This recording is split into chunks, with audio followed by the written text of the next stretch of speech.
All right, guys, it's Father Time. How do I know it? Because I have a sign that I bought that tells me I'm Father Time. Um, I'm at Boston. Lousy weather, and this is one of the more arrogant things I've ever done on Microsoft Flight Simulator because this is like my third flight, full flight in this airplane. And my plan is to go from Boston to LaGuardia, go missed approach at LaGuardia, and head over to Kennedy on a diversion for Cat 3. So we'll go, that way we can do a go round to a Cat 3 full stop. I don't know. We'll talk about some of the things en route, the fuel considerations. If you haven't flown with me before, if you wouldn't mind subscribing, right down in the bottom corner there is a picture of my face. Kind of hard to see sometimes. And it's me standing outside the jet bridge prior to boarding my final sequence. That was actually in Kennedy. My wife took the picture. We were going on my final flight to Paris back in September of 2023. I have 2,000 hours in this airplane, albeit the last time I flew it was 2001. I was a check airman on it. They got rid of the check airman in New York, gave the flying to Dallas, and I left it and went over to the 7675 for 14 years. After that, I went to the 73 for 2, and then I finished up on the 777 for my last 5 years, all out of New York.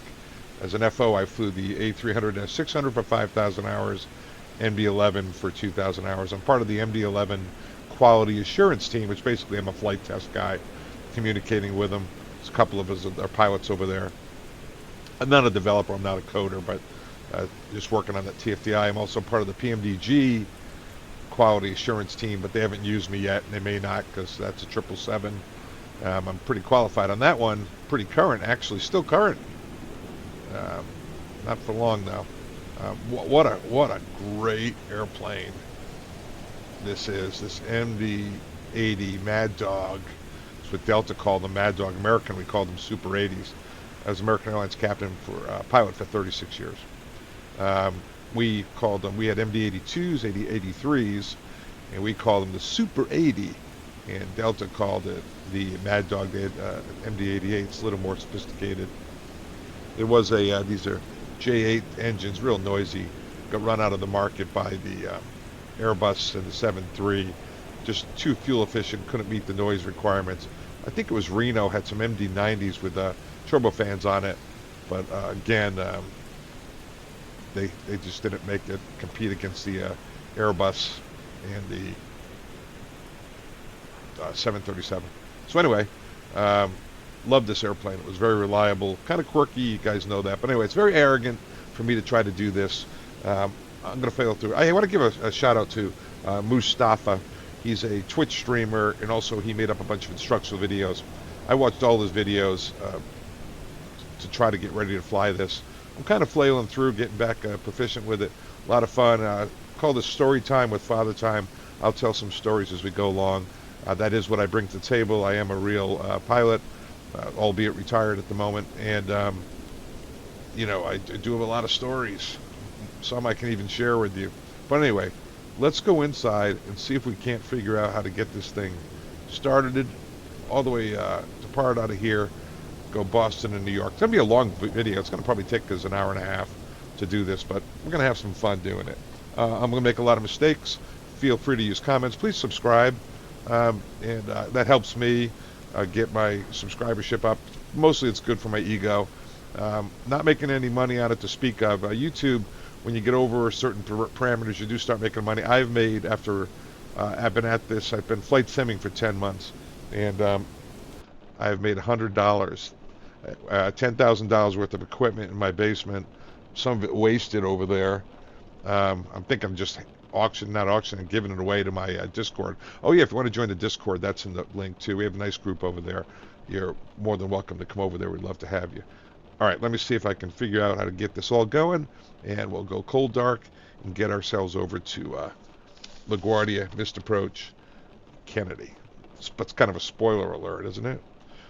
So what I'm going to do first of all is I'm going to go to the electronic flight bag, and we can power this up. You don't need aircraft power to do that.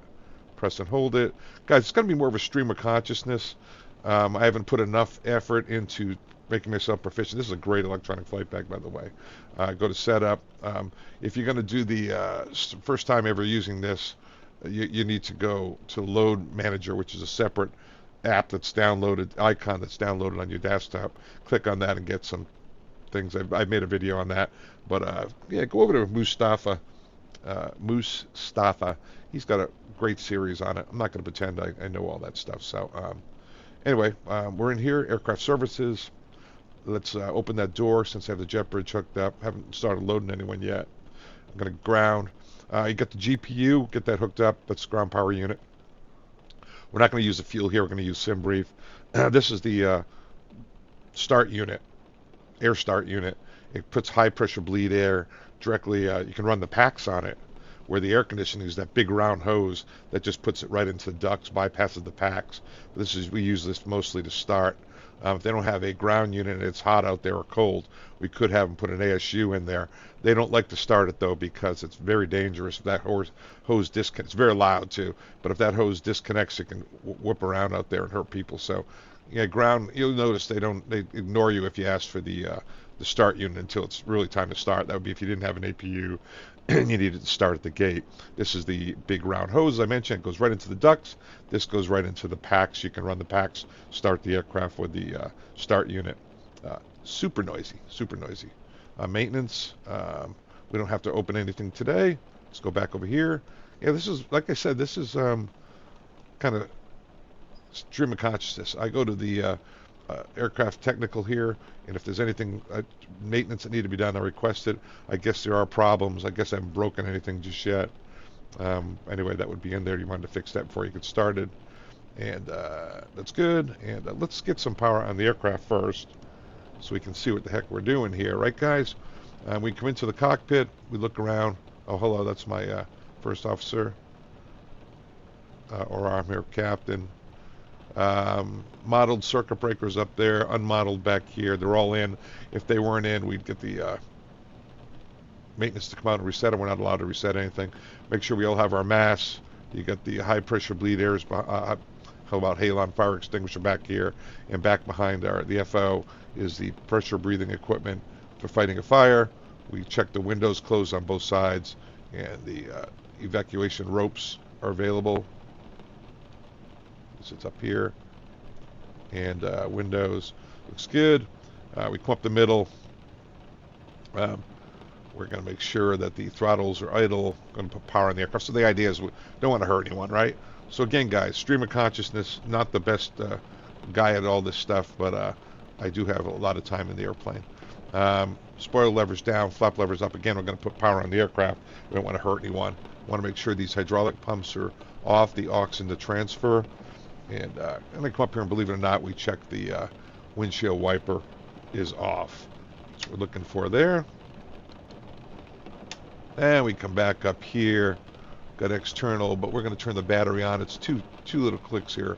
One turns it on, another turns it horizontal, and we can put on the external power. At that point, get some light coming in here. Very good.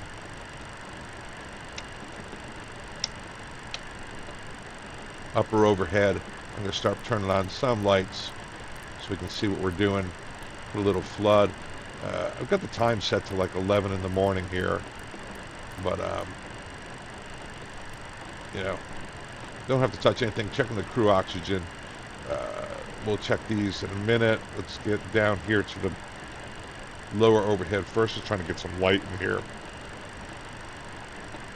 Some more lights down here.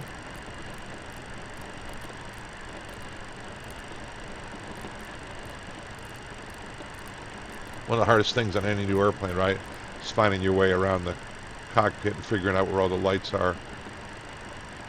Right, and then up on here we've got these bad boys.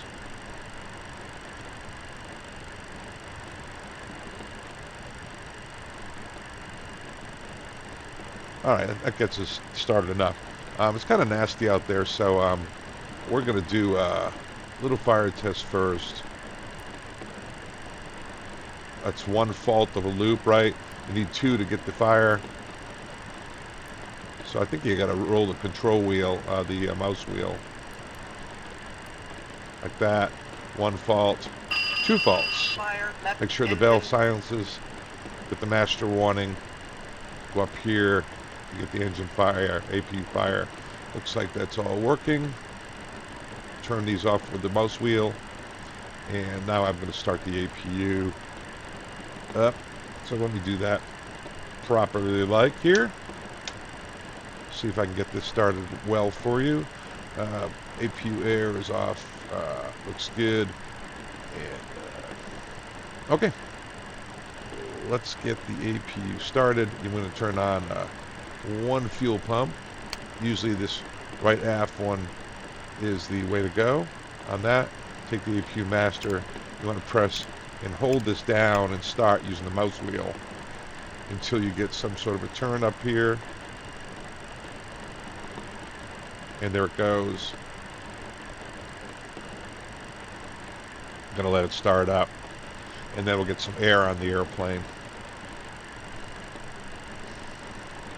It's going to take a while, guys, but I'll go through this, tell you what I know. Leave comments, things I say wrong, which inevitably will occur.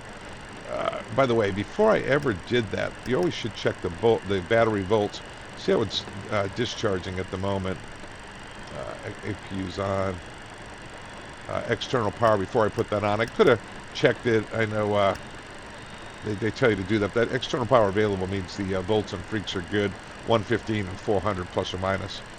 There we go. APU's coming on. I'm going to turn that on. I'm going to turn the external power off.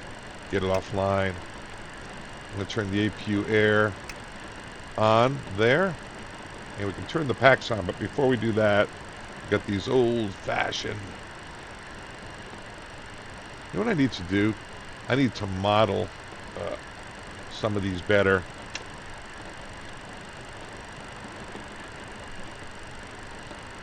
Let's go back here.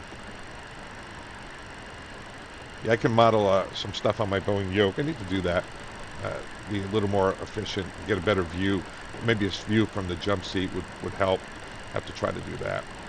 Okay, it's now looks to me like the APU's up and running, and we can turn the packs on.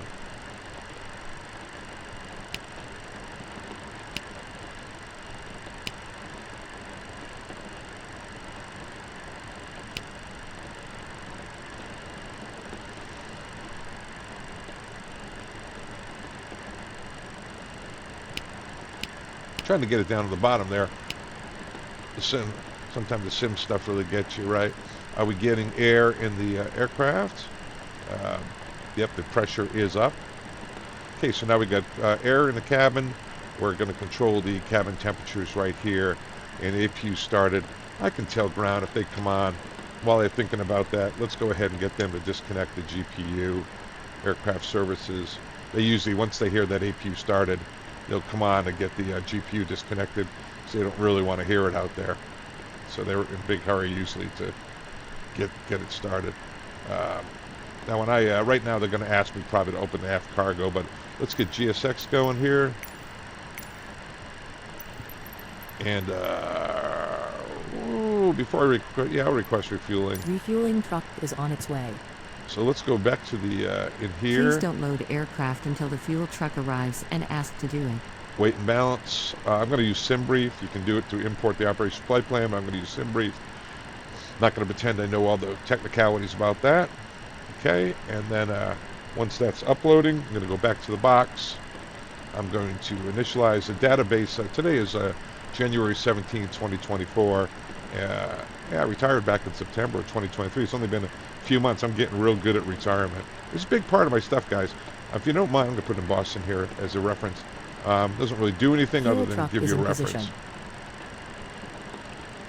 Please don't load aircraft until looks the fuel. reasonable, Please right? use your airplane fuel system to set the desired fuel quantity. That looks good. Route will come. Let's do that. KJFK and KLGA, LaGuardia.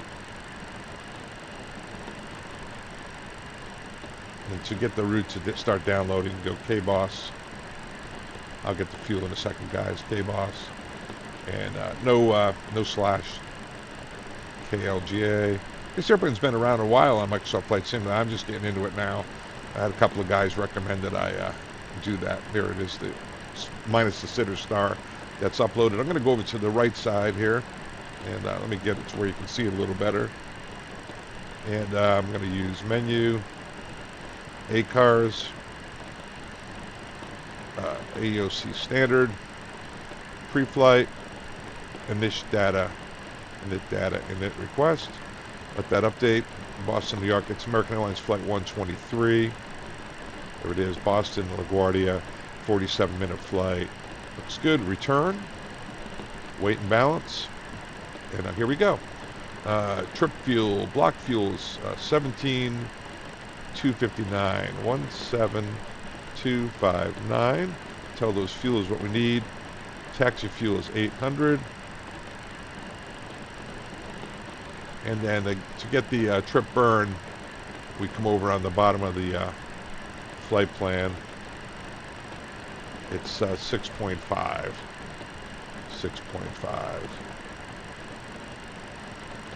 6,500. That looks good. Okay. Now what I'm going to do while I'm thinking about it, I'm going to put the zero fuel weight in the fuel thing. I don't know why I have trouble remembering that. So it's 13.4, 113.4. 113.4. I'm going to do it right here while I'm thinking about it. 113.4.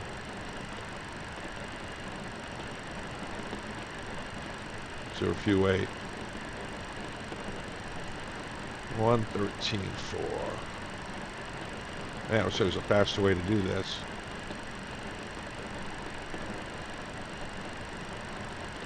But there's not.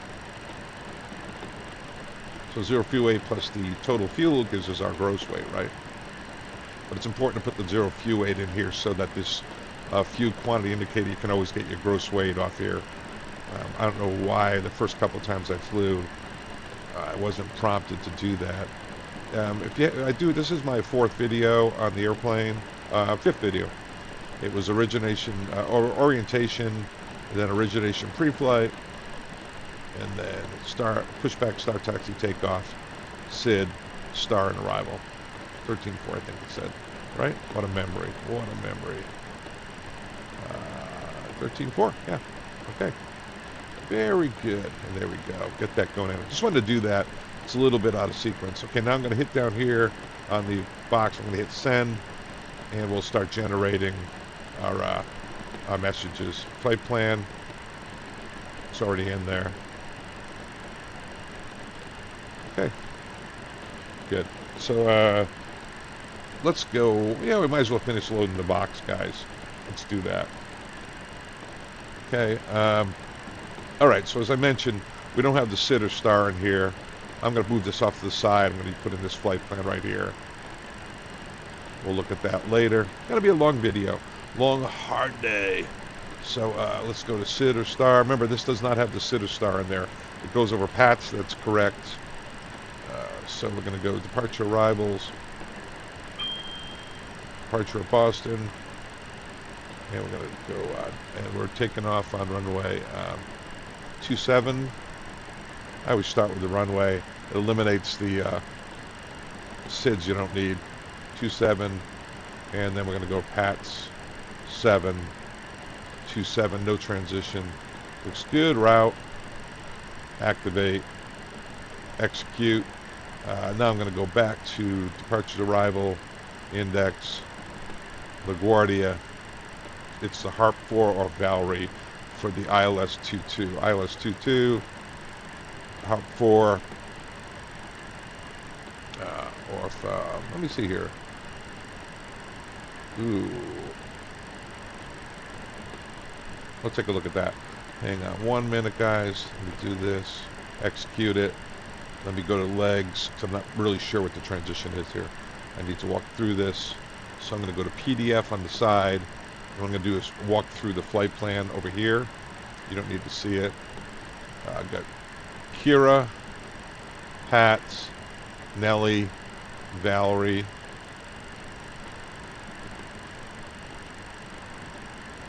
All right, Basil, Harp, LaGuardia vectors. Okay, it's good. So the reason I didn't do a transition, there was no transition. Valerie was a transition there. Flight plan says 16. So let's go back and finish up this route. Perfinet. Cruise altitude is 16,000. Fuel, we have 17.3. I guess you got to put in a /n. And zero fuel weight, 113.4. You guys are going to have to trust me, right? I'm not going to show you where I'm getting that stuff. Sneaky guy. Who knows what I'm putting in, right? And that's good. I checked this for reasonableness. 130.7, 130.7. It looks like we already have the fuel. We'll check that in a second. And for reserves, we go to the bottom of the flight plan, of course. That I'll show you. And we go to reserve plus alternate, which is Dulles is 6.3. What's about, well, 6 plus 8, it's 9. Go 9. 9.0. Hope we don't end up in Dulles. 9.0. Cost index good. Cruise wind we get off the sim brief. Cruise wind is 253 at 49. 253 at 49. And then we go to the temperature dev is -3 and -3. That deviates from the standard there. That looks good. So we got the perf done. It's page 101, so we don't need that. Takeoff, we need to go back over here. And we go to click on the button here. Go to performance. Start loading it up. Let me get the weather in here. I promise you it's not nice. Many ways to get this, right? Many apps. Winds are 290 at 12, gusts 20. And what's the ATIS here? Let's use that. Departing on 27. Altimeter 2979. And, okay, winds are 310 at 12, gusts to 20. 310 at 12, gusts to 20. So Boston, runway. I should zoom in so you can see me flail here. 27. Condition. I'm going to go with a medium. Flapping and leave optimum. Maybe 0 at 20. Doesn't really matter as long as it's a headwind, guys. 300, 20 or so. Okay, altimeter. What am I? 310 at 20, that's fine. And the altimeter's 2979. 29.79. Outside air temperature is -7. Wow, -7. Are you kidding me? So we're gonna have to put the engine ice on and taxi out. Probably with this rain and everything. Yeah, -7. Let's go. -7.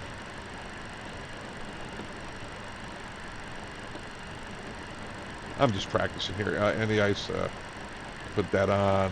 Max on. Don't want to force max. Nope, we don't need that. You can do it. You're allowed to do it like this.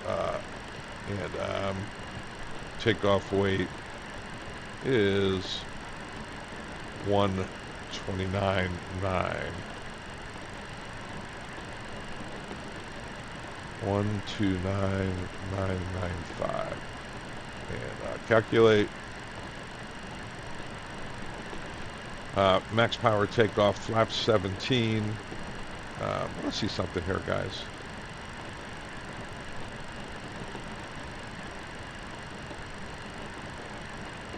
Pretty long runway. Let me see something here. Flaps 11. I'm going to use that.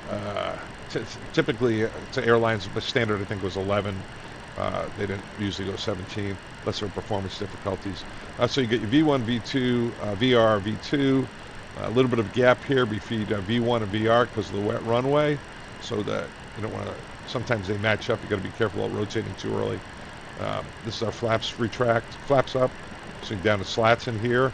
Here you can bring the slats up, but you're limited to 15 degrees of bank until you get to min maneuver of 233. So some guys will wait till they get to 233 to bring those slats up, and the max airspeed I think is 280. So they can use more than 15. So some guys put 15 in the bank. I'm just going to leave standard rate turn in the bank indicator on the flight guidance MCP up there. All right, so 2337, and it's a max power takeoff. 2337.46. 123. 137. 146. Okay, so what do we got? We've got, let's see here, index, ident. So we check the database, that's good. I'm going to walk through it with the FO right now. Maybe one of us just comes in the cockpit, a little late getting going here. Looks good, position in it. We already aligned them, we're at Boston, that makes sense, right? All three of them kind of match up. Route, we already talked about it, walk through it. By the way, what you would do really is you go over here and you would go to from map to plan, and then when you went through the flight plan on the legs, well, route, you could walk through this way and read it to them. Then you go to legs and you can manually step through each point, and while you do that, you would actually be checking it against the let me get this yoke out of the way while I do this. You would be checking it against the flight plan over here.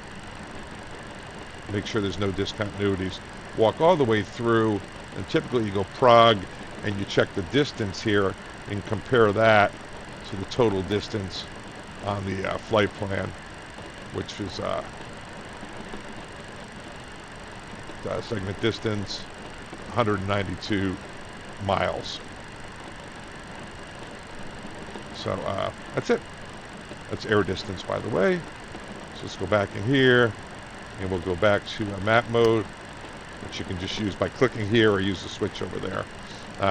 So that's that. And then the last thing we check, we go through together, we make sure we have the route, legs, perf, we did that, perf and it, make sure that's all filled out, talk about the takeoff, and that's it. Come in here and finish the pre-flight to the overhead panel.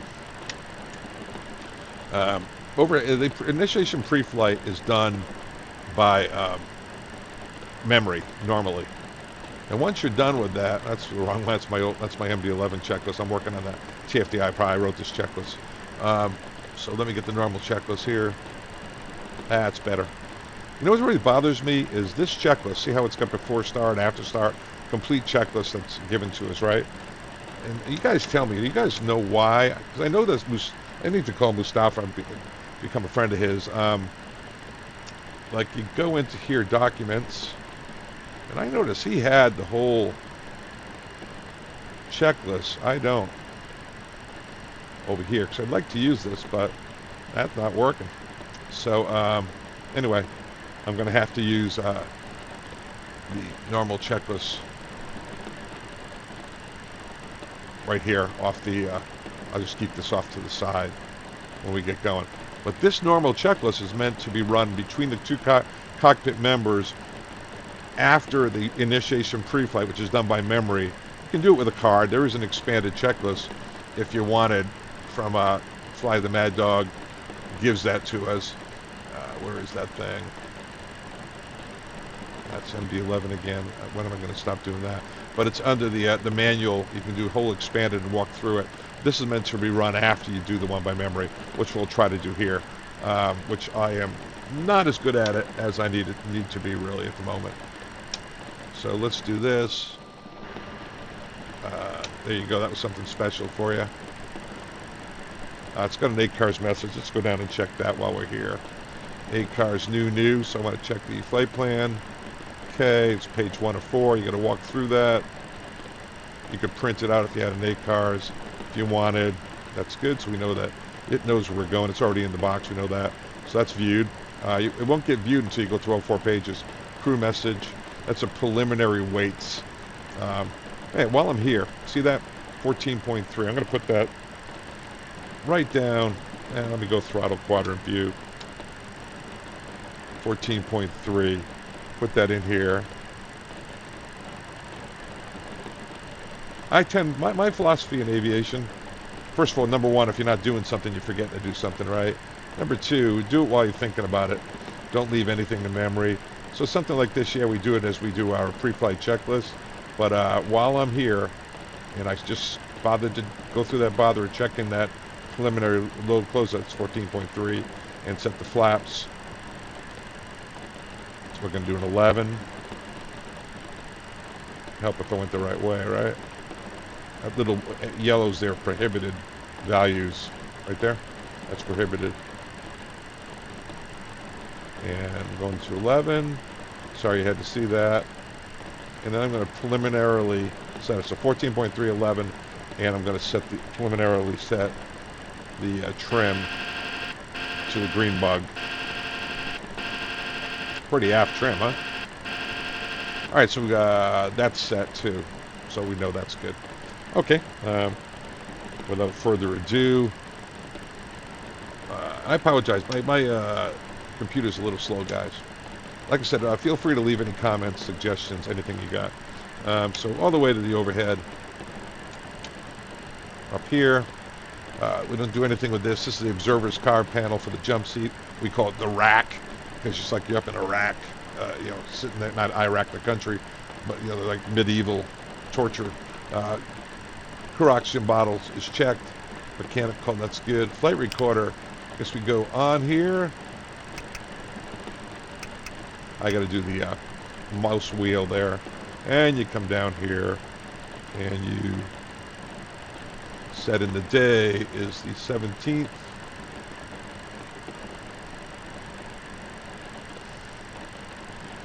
Yeah, so this is going to be a long video, but you guys, you know, if you really want to do it month, it is January. Flight, I guess going to do 123.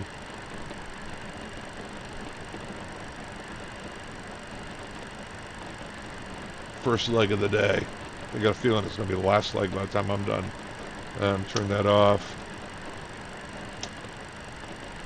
I can reset the ACARS message. We'll check that in a little while.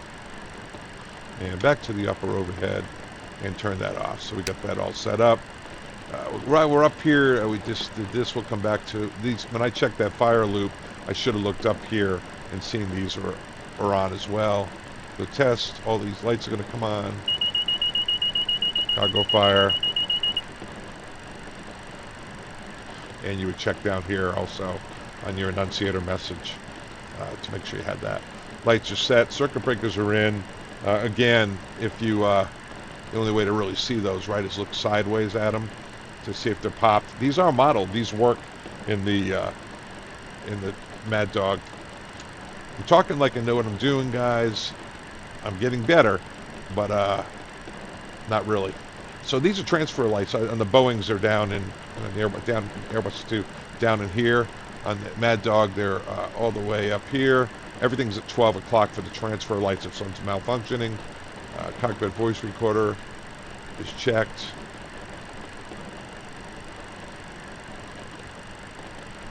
And I just looked here. I see fire detect loop fault. I think I still have one of these on.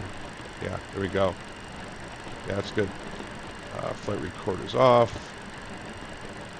That comes on when the engines are started. Up here, we've got the generators. I guess they want us to do a reset. And if your APU is running, they do not want you to do a reset. Amps, right now, external power. I mean, APU power. It's not drawing. That's good. I know what I should have done. Put this emergency lights on here. Okay, so these are the loads on the generators. If you turn off one bus, you'll see that the loads change around and swap. Put it back on. Autopilot.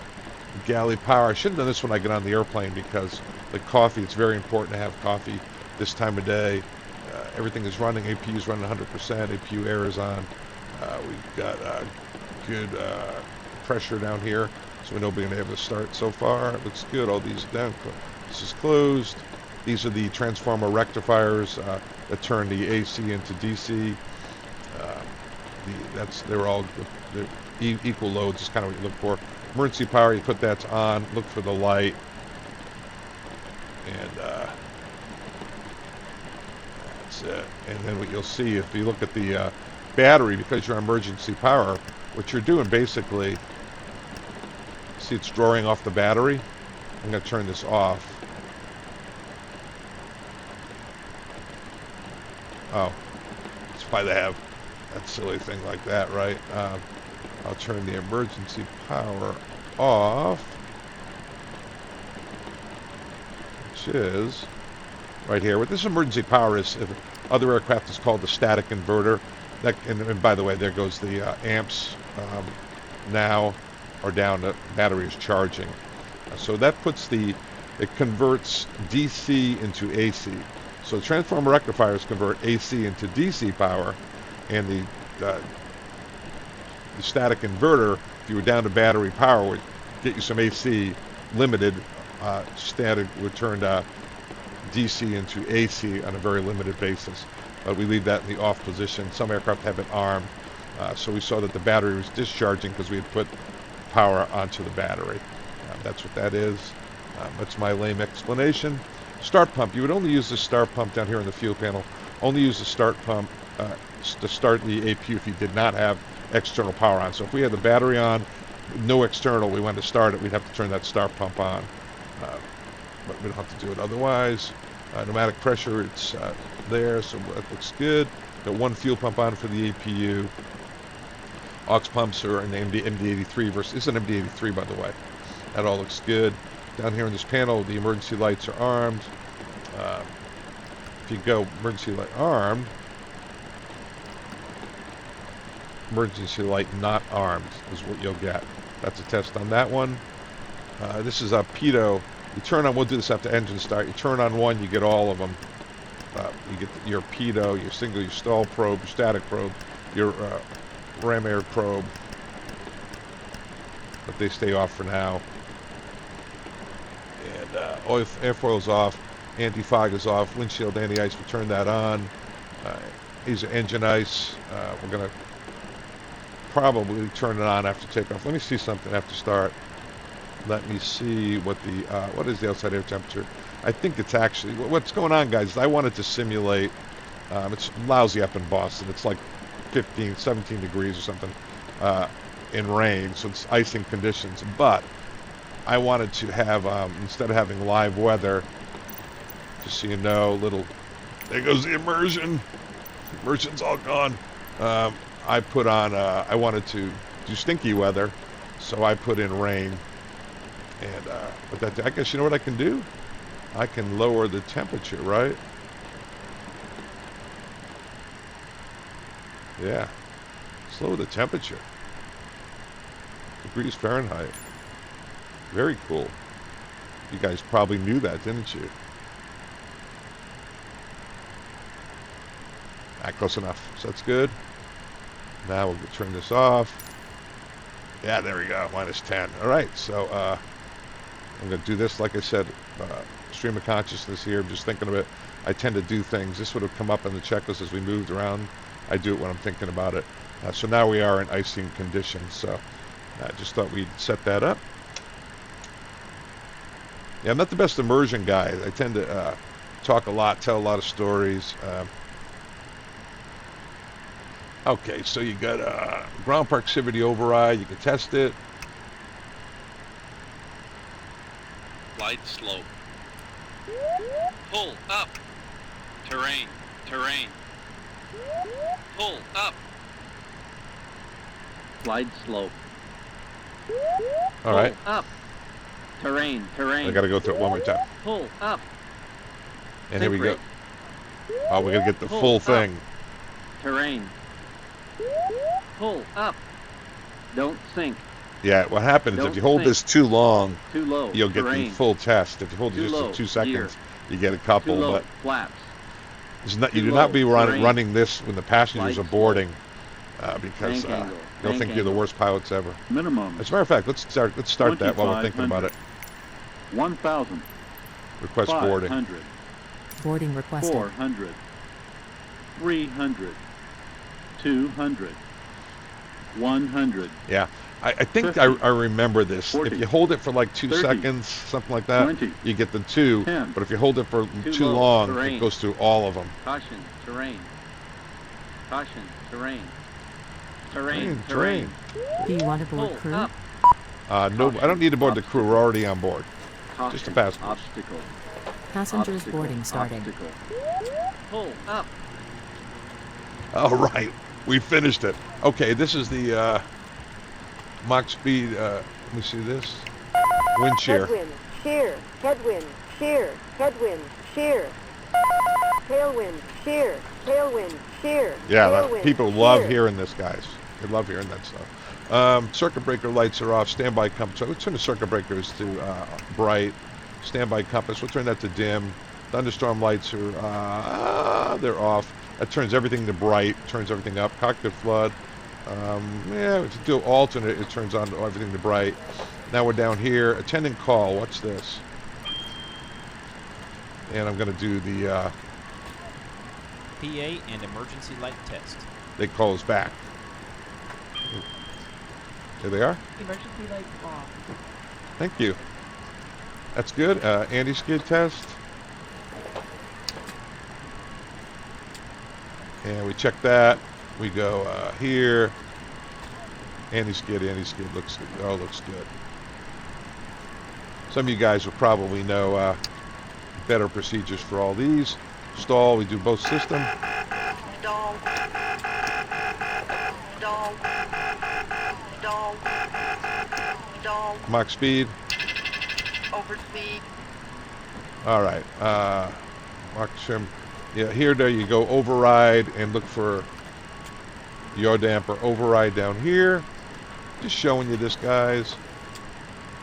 Probably don't care. And it's good. We go Mach trim, override, Mach trim in op, so that works. Normal, ice FOD. You gotta hold it. And you look down on the EOP and you get ice FOD alerts down there. Now we're in the condition panel. This is the cabin. This is what the temperature is. And this is what the supply is putting out. So the supply is putting 35 degrees Celsius into the cabin, which is what, about 90-something degrees. And the cabin's down around 24, which is around 75 degrees. Venturi smoke elimination opens a little valve that deep pressure that sucks air across the panel. Otherwise, it's on a fan. It's if you want to eliminate smoke from the E&E compartment. We've got these all good. There's good. Transfer, standby, transfer lockout, push that. Kennedy, we got to put their altimeter in. You can either put in the local altimeter, it's your preference.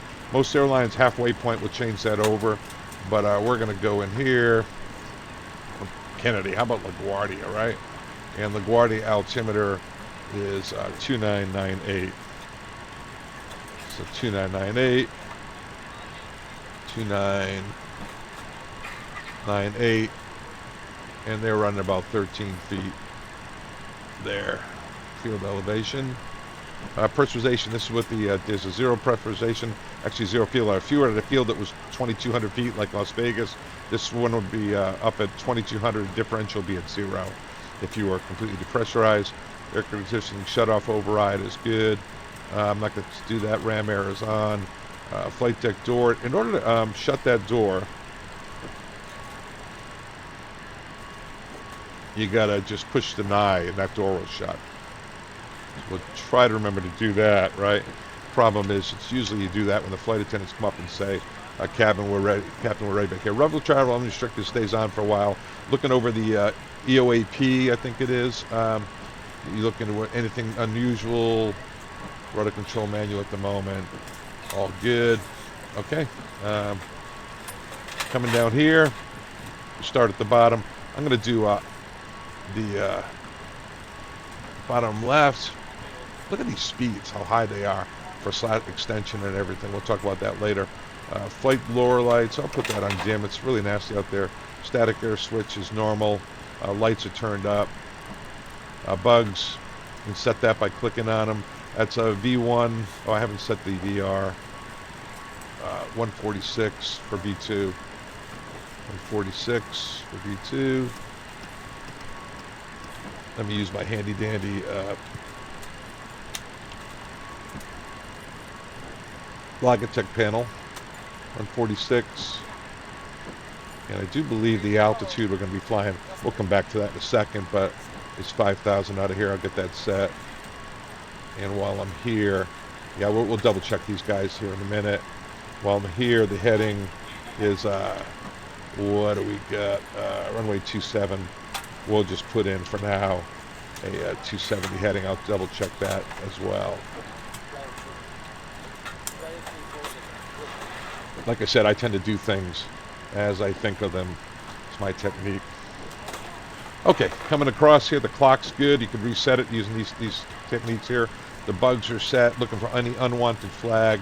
We don't have any crosshairs. You can set this up to bat wings, which is single Q. Oh, you know what I should have done, guys? Anytime you put power on the aircraft, you should have your nav lights on. Right, so that's on. This is strobe and position. In this airplane, the strobes don't come on until you break ground. So you can actually put that on now, and that turns on the nav lights as your anti-collision there. Kind of funky. Things are all over the place on this airplane. I love this airplane, but it was a lot. I'm going to come across here. I'm going to set up 810 on the engine out altitude and the barrow. That's a reminder, and that's a technique. We don't have anything showing for the flight director, so why wouldn't we just put those on right now while we're thinking about it, right? Flight director 1, flight director 2. Altimeter is just going to be 2992, guys. We're going to manually set the weather.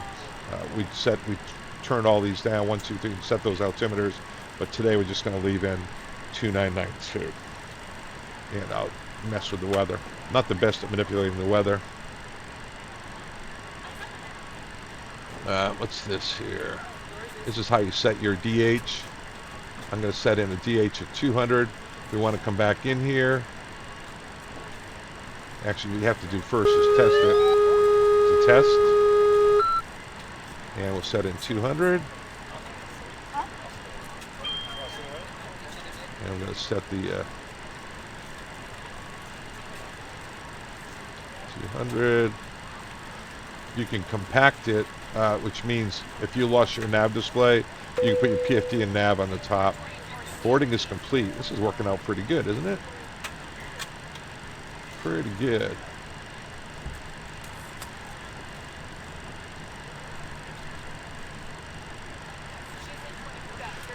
Oh, I'm going to wear out my mouse wheel here.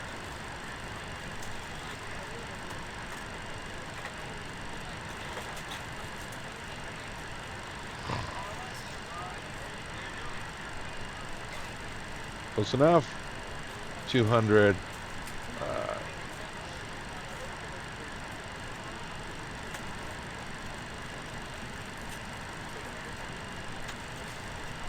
It's the lighting. I'm trying to adjust this stuff here. Looks good. Brake pressure is in the green band. You've got vertical speed, no unwanted flags. Come down the middle. We check the fire test. Art, we turn that on if we're doing flex. We've got 3 green here. Test the gear. We're going to use takeoff power, not flex. Otherwise, we'd hit art off and put in the appropriate zoom temp.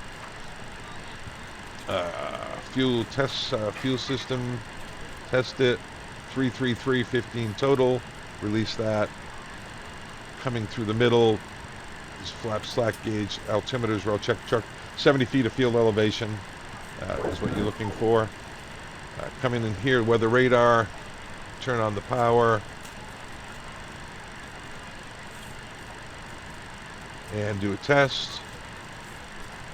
check both sides. That looks good. Power's off. I'd set the pitch a little bit nose up for the departure. You know, now I'm here in stream of consciousness, right? New. I'm going to check that. This reason that didn't come up is new. 1, 2, 3, 4. Return. And viewed new. I'm not going to worry about that. Crew message new.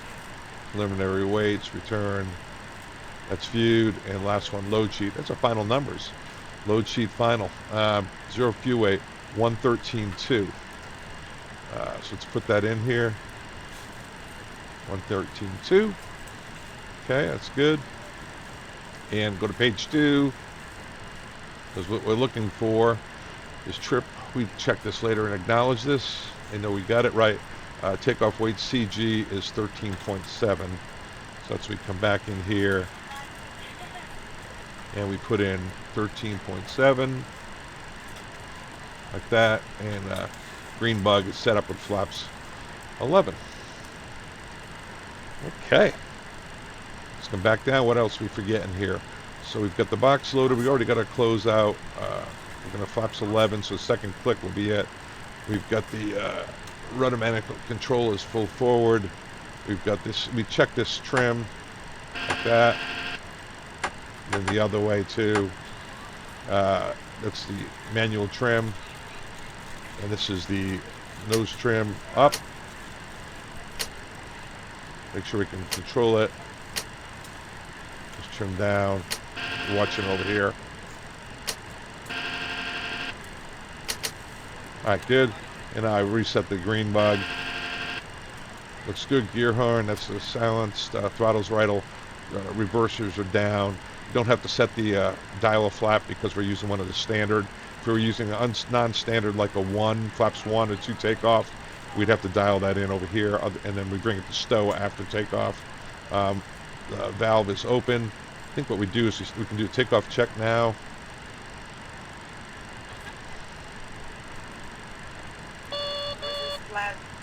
This is the pressurization, starting to pressurize the aircraft. That's the outflow valve. Yeah, so as soon as you bring the takeoff power up, that pressurization comes up. Starts to pressurize the airplane. Okay, let's go down and do the throttle quadrant. We did all that. Spoiler lever is down, by the way. And now let's do the radio panel. We would set up our squawk. Let's see, it's 3.2, making this all up, right? 3275. I'm not ready to take this thing that singing yet.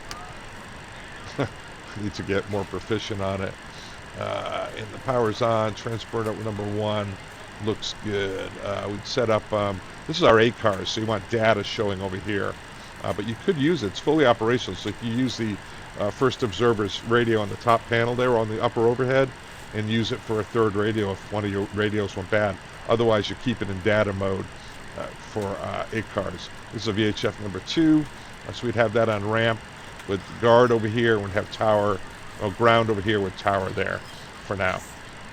ADF set, cell call, we're not going to check that. Let's get some panel lightings here because it's nasty out.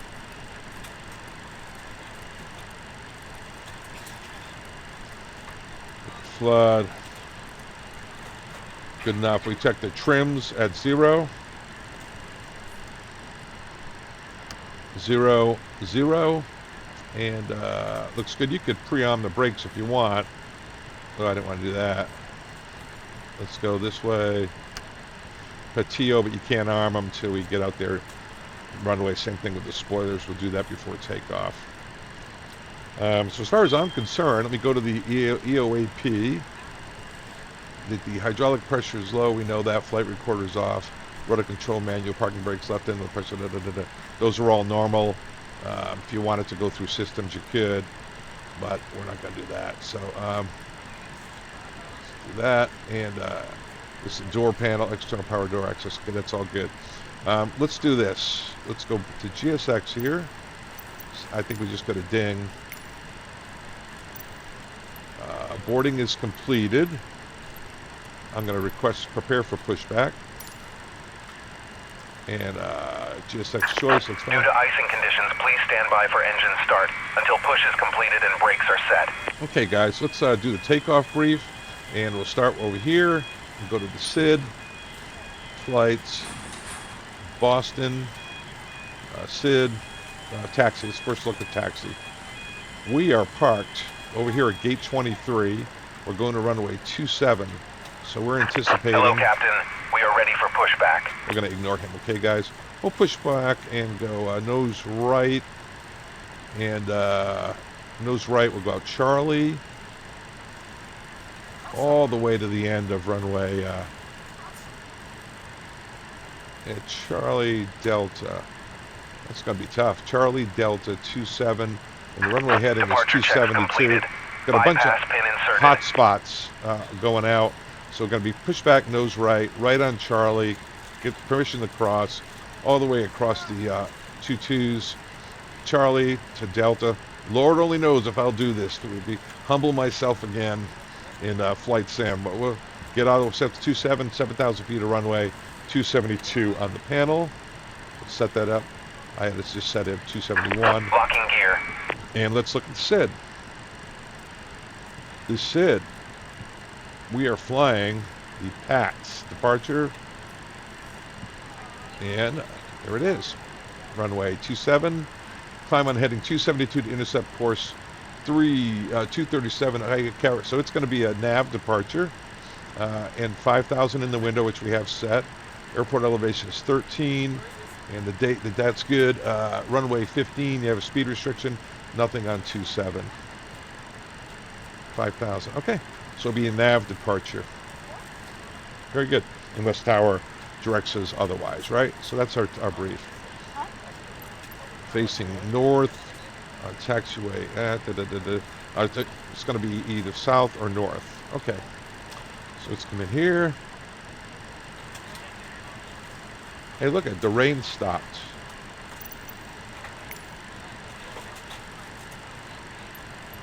Huh. That's interesting. Good. All right. Well, that's good. We don't have to de-ice. We'll say that the wings look clear and everything, and we're not gonna do it. So let's go back over here before we do anything else. I want to go back outside. I look at the panels up here. Nothing. Pitos. That's all off. And I want to go outside just because I want to. I want to take a look in here. One thing, guys, as a sim technique, I want to make sure my rudder pedals move. They do. Okay. I've had more problems with them not moving, right? My flight controls over the 10 months that I've been flight swimming. And let's just get a flight swimming. Let's just look outside. Looks like they're ready to go. All right. Fun, huh? Go inside. Yeah, it's because I have one of my switches in the wrong position. Always humbling. Okay, I think we're ready. So let me just do this. Let's go checklist, please. Cockpit crew checklist. Flight recorder. Test and check. That's good. We're aligned. FMS is checked. Emergency lights are armed. Cabin signs. Oh, we did not do that. Hence the reason for a checklist, right? Cabin signs are on.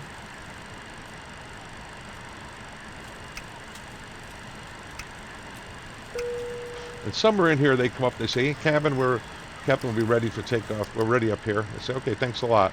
And when they do that, it shuts the door for us back there. Can't beat that, right?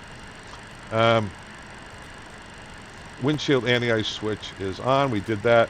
Engine sync is off. It's off. Stall warnings tested. Air conditioning shut-off switch. Auto and test. We did that. Fire protection we tested. Thrust rating panel. You know what? We didn't check the thrust rating panel. We're not going to get checked it that way. So let's do that. And a thrust rating panel test. It's good. And takeoff. Get that done. Let's go back up here. Fuel quantity in pounds, we are already checked. That's all set. Altimeters, we cross-checked those. We're going to use 2992 though, because I want to be able to control the weather. Altimeters, the fuel shut-off levers are cut off, and they are cut off. You know, I meant to model these to my Boeing yoke. It's better when you're demonstrating engine out and stuff later on. Cabin pressure level to auto, and they are up in auto. Okay, before start, I like to review this beforehand. Parking brakes are set. EFB flight mode. Really, it should be before pushback, right? EFB to flight mode. That's just the simism, right? Pneumatic pressure, PSI. So we'll go to the overhead, check that. Looks good. It'll come up when we do the packs. I just want to make sure there's nothing we should be doing here. Left or right segment tank pump. So we're going to get ready to push. So we're going to come in here and go over to the lights. Before we push, we need to get the beacons on. Beacons on. And we want to get the fuel pumps on. Is there nothing in the anything in the center? 50 pounds, so we're going to leave those center tank pumps off. So anti-collision on, APU is normal, fuel control feeds open, thrust, revers idle. We did all that. After start, we'll do some other things. Okay, here we go. Let's go to GSX. And continue the pushback. And do you want icing? No, we're not going to do it. We're going to say due to icing there's conditions, no icing. please stand by for engine start until push is completed and brakes are set. Release the parking brakes. Commencing push. Parking brakes are over Due here. to icing conditions, please stand by for engine start until push is completed and brakes are set.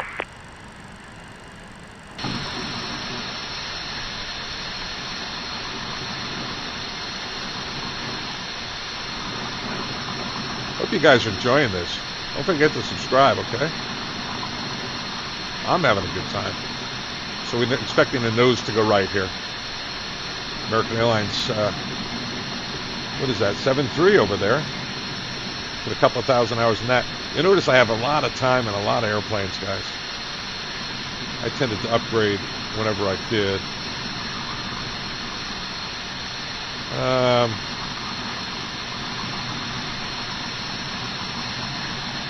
Always ready to stop the pushback, right?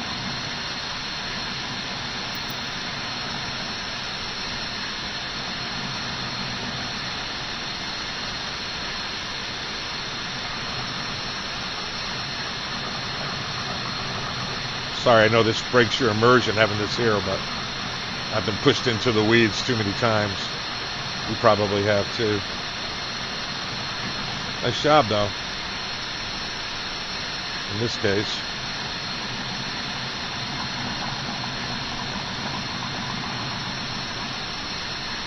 Okay.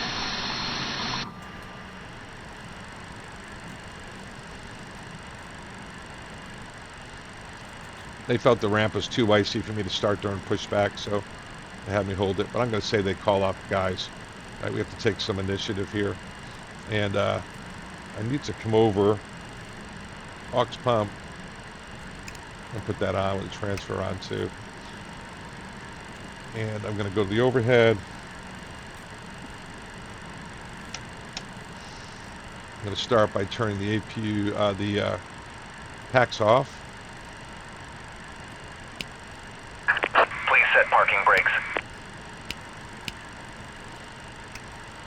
Brakes are set. Looks to me like maybe we got another message here. Nope, they're all viewed, acknowledged. Okay. Brakes are set. Okay, let's say we're clear to start. Go to the overhead. Get the APU off. Bleed pressure is good. Start valve, start system. We'll use A because I'm flying. BFDFO is flying technique. This, I want to hold this till 40%. So use your mouse wheel.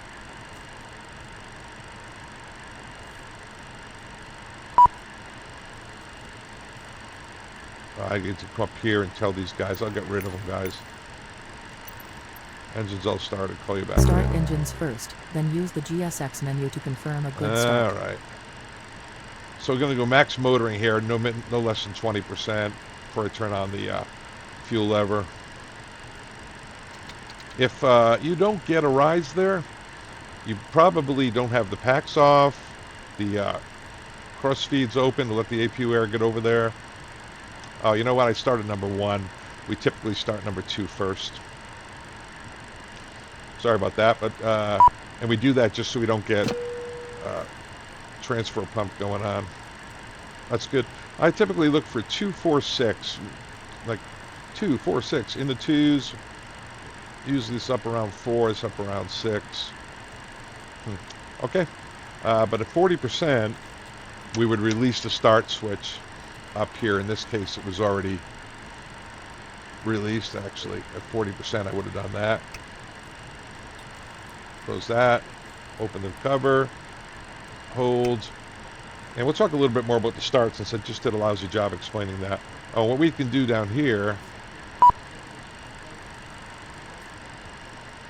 is close this one because we've already get the pack going up there. We can actually reach up and turn on the pack switch for the number 1 pack. There we go. Get some cooling air going back there. There's 22%. I'm going to bring this up, and when the FO brings that up, they hack the clock. You get 25 seconds to get an EGT rise. You're looking for, by the way, the oil quantity is 12, hydraulics are 5. We've got 16 and 15. You want oil pressure rise right there, or shut it down. So, and this 40%, I would release the start switch on the overhead.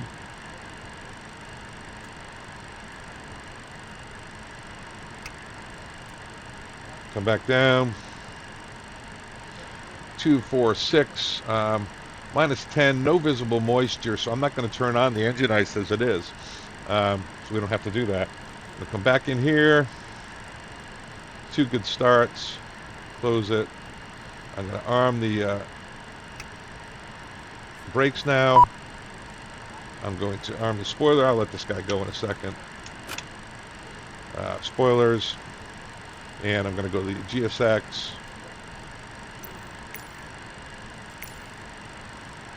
Confirm good engine start. Ground. We have a good engine start. You can disconnect. Okay, guys, let's do after start checklist. Engine ignition is off. I got to do that. Did not do that. Engine ignition is off. Turn on the pitot heat. This turns on all of them, right? Engine ignition is off. Pitot static heaters on. Airfield ice switches they're not required. They would have been because we're below freezing with visible moisture. But air conditioning supply is auto. We turned on both. Did we turn on both packs? What am I? What am I, guys? What am I? Nope. So let's do that.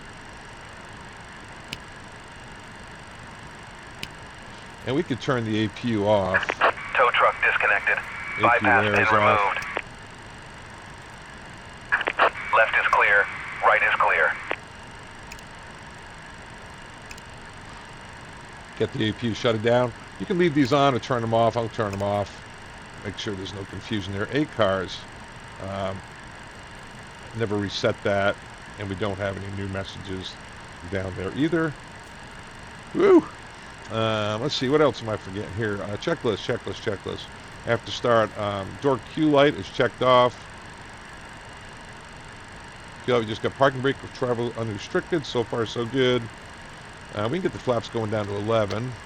We'll check on that in a second. Hydraulic system checked and set. What that is not that. We come over here and we check. They're on, and this is the brake temps, by the way.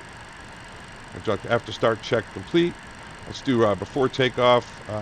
We already updated the zero fuel weight here. How about, did we update it here? It was, let me go back in the box.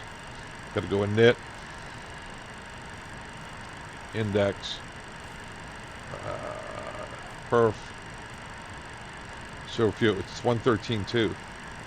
So we should have updated that. We updated it on the fuel up here. 113.2. Okay, there's flaps. It says 11 in takeoff, right? We'll check the flight controls. If you go outside, as a sim person, right, I go out here. It's not going to model it for me. Oh, I see. Hang on a second. There we go. I like to look here. We do that normally just in by. We look for restriction inside, of course. But I like to be able to see it. Just taxied too many times without rudder control. Sorry about that, guys. Okay. Back into the checklist. I'm doing them before takeoff right now. Before takeoff, fuel balance is checked. That's easy. Check, looks good. About 150 pounds in balance. We're not going to worry about that. Before takeoff, engine ignition to both. EOAP, which is, of course, this is checked. Engine ignition to both. So I'll check that before takeoff before we get going. Let's review our taxi instructions one more time before we call ground. We're going to go up, and our plan is to take a right on Charlie, which is our second right. Charlie to cross. We're hoping that's what it gives us. All right, you ready? Let's go out. Let's get going. Oh, by the way, when you sit in your seat, see this little white dot? You're supposed to be able to see that across cockpit to see if your seat is at the right adjustment level. If you can't see that, it's wrong. Just learn that. I don't know where I learned it, but I did. That's good. All right. Yeah, there it is. Okay. All right, let's get out of here. Brakes are off. We get permission to taxi. Taxi lights are on. And let's go try to find the runway. This is so much fun. Hope you guys are enjoying this as much as I'm enjoying doing it. Lord only knows on the takeoff how it's going to go. This thing's taxi's real nice. I've got a my hostage stick connected. So second right, we're going to look for a right on Charlie. Let me move this over here so I can be looking at it off screen. You know, because I have access to the little moving airplane there.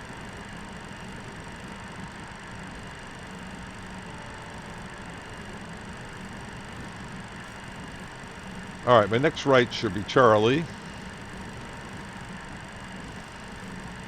Give it a slow it down just a tad. And that says Charlie on the sign over here. So that looks good. We're cleared to cross, taxi all the way. Only airplane at Boston today that's moving. How's that?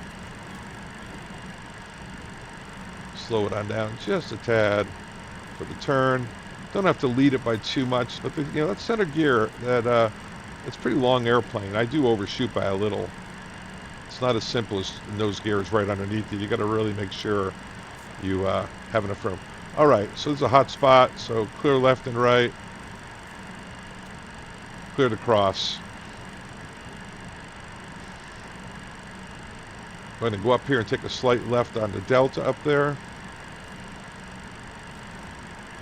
It's hard for this American pilot for me to say that name, Delta. Truth is, I wanted to work for Delta coming out of the Air Force, but my sister-in-law was a flight attendant, so I had a nepotism, so I couldn't even try for an interview. It's not to say I wouldn't have gotten hired, but Delta's always kind of been the most pilot-friendly airline. I don't think any of my American or United guys, JetBlue, Southwest, all you guys would argue with me. They've been a better place for pilots. They kind of treat the pilots nicely, relatively nicely compared to American or United. Always have. But I went with American, and it all worked out. I was never furloughed, which for a pilot, the worst pilot in the airline can end up having the best career. Clear left and right as we want to cross 22 left, 4 right up here. As funny thing about the seniority system. My advice for any of you guys starting out young is get on as early as possible. It's not to say you can't start late and do corporate, get on, whatever, have a great career. But if you're young, get started right away. They have these cadet aviation programs. Go to a flight school if you have enough money. Cadet aviation programs, they give you loans, and then they'll pay them back for you, essentially, give you sign-on bonuses if you go to their regionals. You start off flight instruction for them. It's no guarantee, though, and if you don't pass the school, and it's a pretty strict school, you end up paying for it. Literally have to pay for it. Pay them back for any hours you got if you flunk out of it. So it's not risk-free. But what I was saying is I got hired in 1987. Americans started hiring in 84. Those are kind of the golden boys. 87, never got furloughed. The guys in 91 got furloughed. 91, 92. But what I'm saying is the worst pilot, let's say I'm the worst pilot in the United States and I get hired by an airline. I could get hired at the right time and have the best career ever, even though I'm the worst pilot.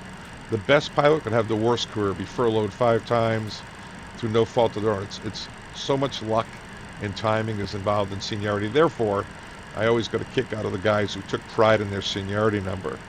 Other than longevity, it doesn't prove anything, we all know. Same thing for that matter, people who were check airmen and things like that with the airline. Not necessarily the best pilots with the airline. They usually have to volunteer to do it.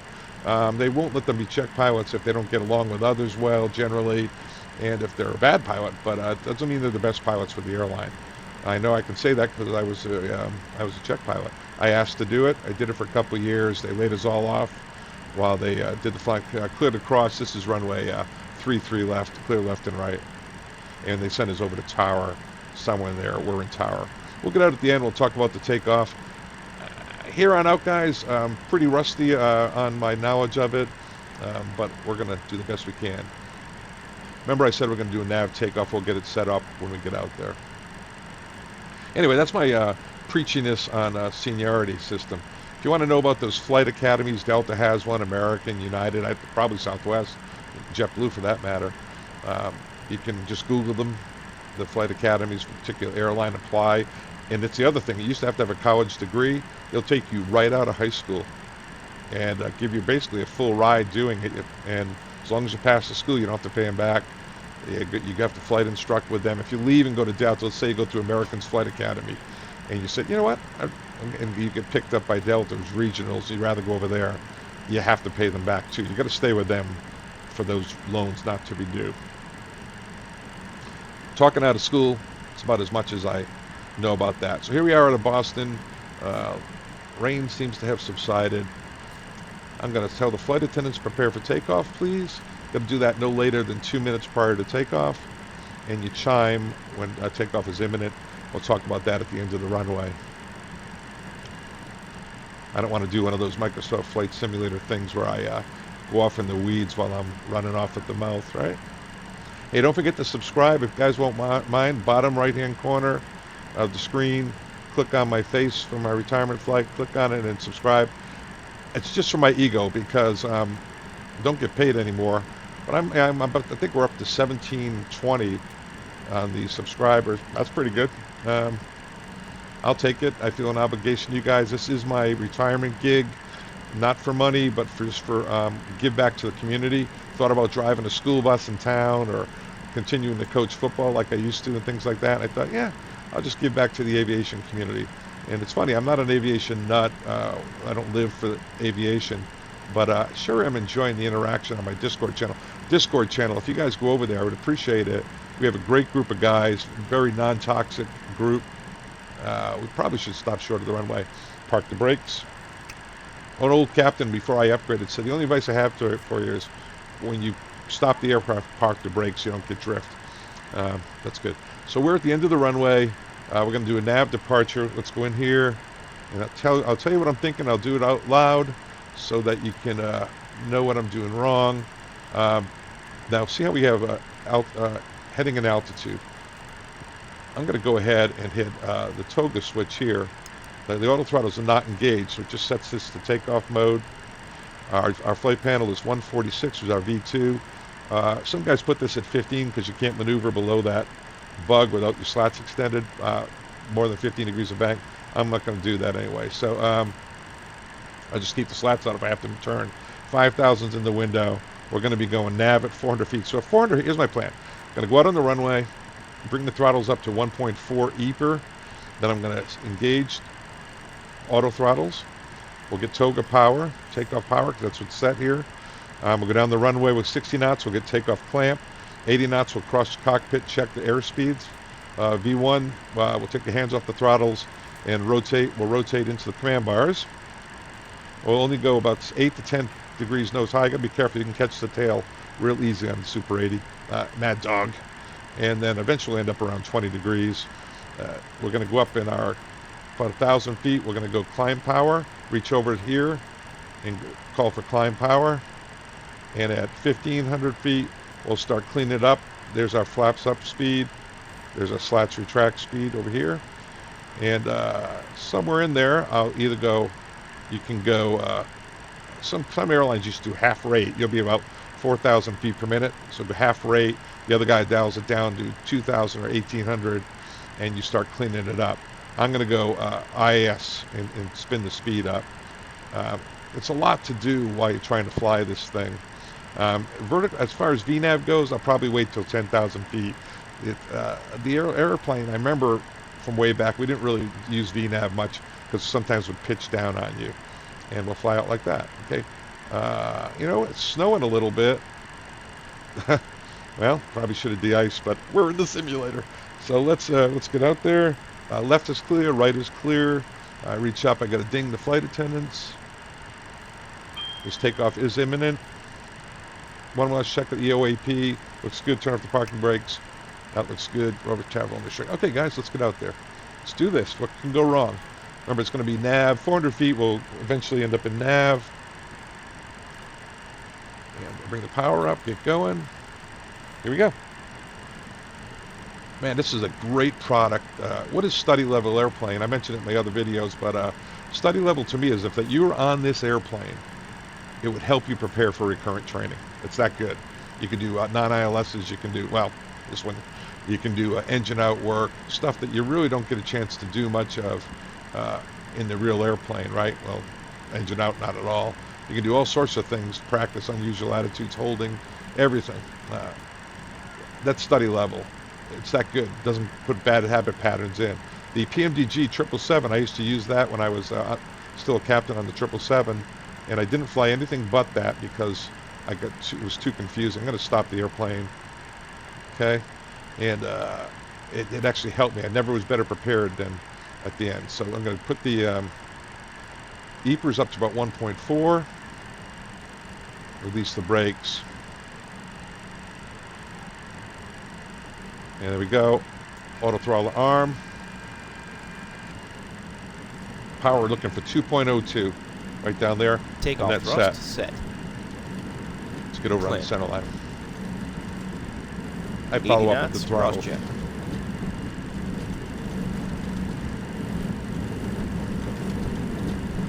There's V1. V1. Rotate. Nice sneeze. There's the noise. Hear that noise? I used to think I was losing the packs. But they tell me that's pretty standard for us. Gear up. Remember I said 400 feet.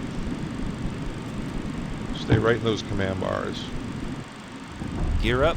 Lights out. I want to go nav. There's nav track.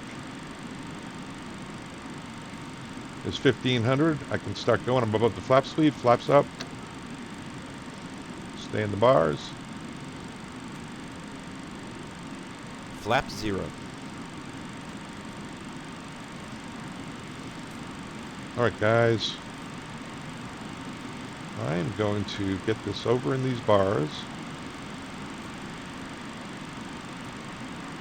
and I'm going to turn on the autopilot, and I'm going to hit indicated airspeed, and I'm going to run that up. No turns are planned here.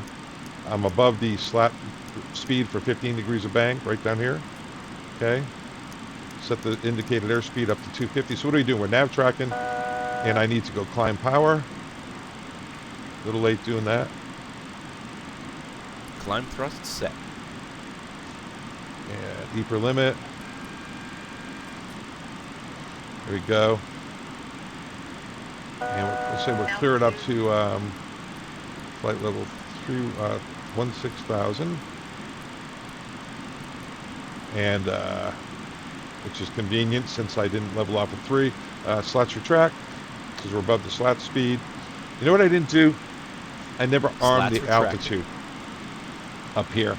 That should have been an amber. So one of the check on the flight mode enunciator should have been altitude armed. Fortunately, they cleared us. I didn't know if you heard that. They cleared us above 5. No, they didn't. Okay, let's do after takeoff climb check here. So we've got gear up, flaps up. You know the flaps are up because it's right here.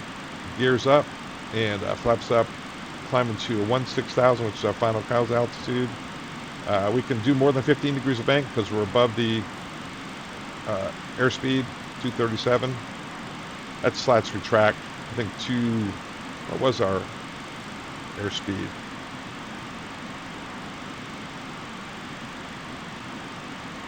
.233. Yeah, barely. All right, out of 10, we can get our lights off, which should be easy because we never turn them on, so that's good. And we can reach up here and ding the flight attendants. And we can turn our ignition to off from both, which is easy since we never turned them on. And let's run the checklist. Yeah. After takeoff, brake temps check, then the gears up, auto brakes are off. Come down here. I need a co-pilot, something worse than that. Could use a little help over here, Priscilla. Flailing, man. And spoiler lever down. Above 10, I'm going to go vertical nav, VNav, climb and track. There we go.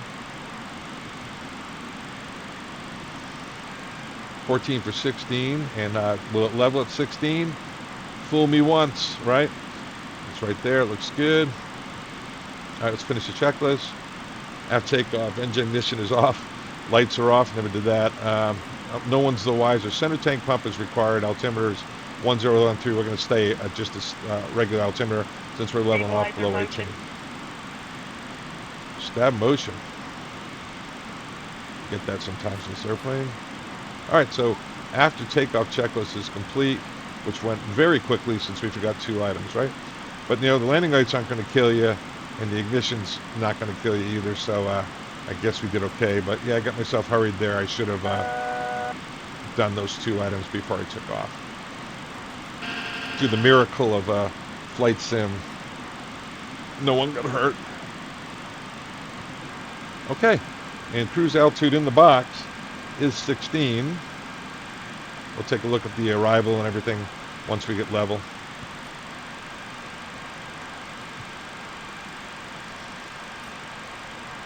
It's leveling at 16. Yeah, that noise, I need to come up here, the overhead.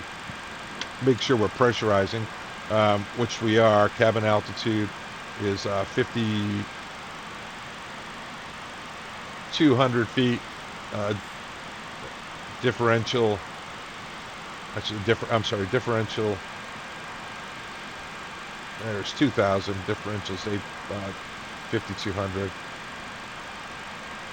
Cabin altitude is 2,000. And we set I'd set this for New York now, LaGuardia. That's set. I'm going to probably end up going to Kennedy just out of habit, right? Okay, there's 16. There's no cruise checklist. We'd send in any delay codes, set our cruise power, get it synced up, check our instruments, do a fuel check on our nav display.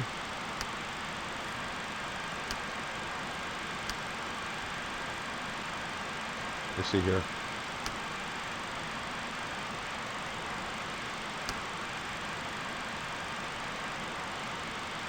I gotta go here.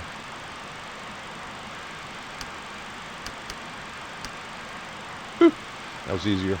So we go to Pat's and do a fuel check there and make sure we're right on our fuel. And we don't have a lot of time going to LaGuardia, so it's really time to start briefing it up. going in there. Let's go to LaGuardia weather.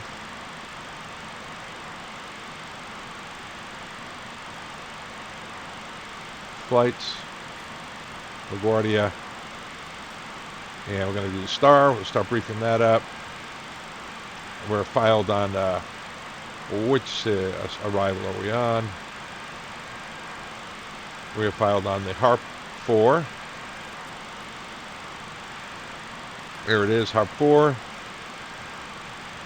out of Boston.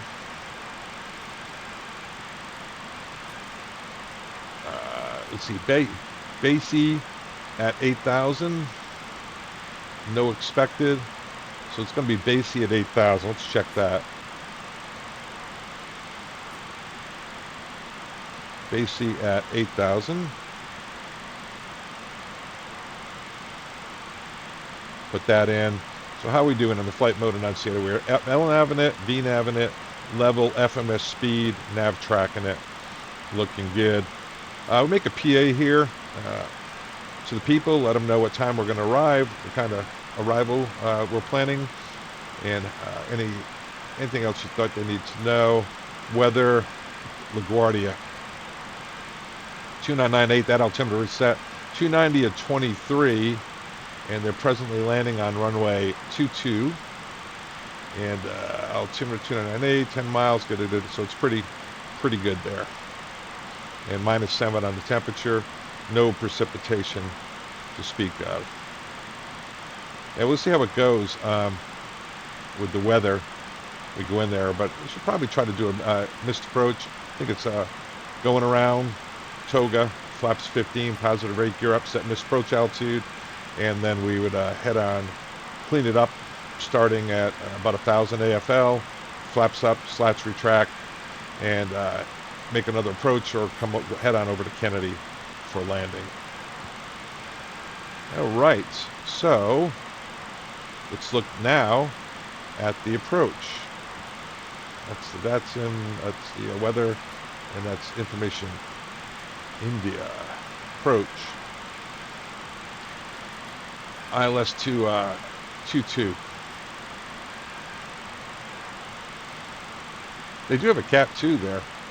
But we'll fight Cat 1. ILS 22. Before I forget, 110.5, 224. Let's set that in here. All right, 110.5, 224.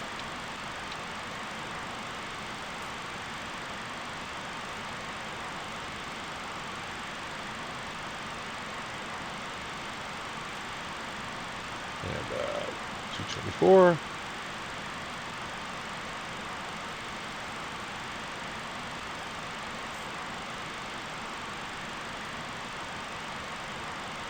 That weather radar should be on, shouldn't it? 110.5. 110.5, 224.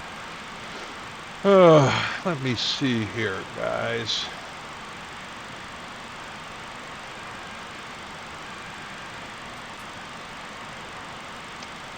Oh, well.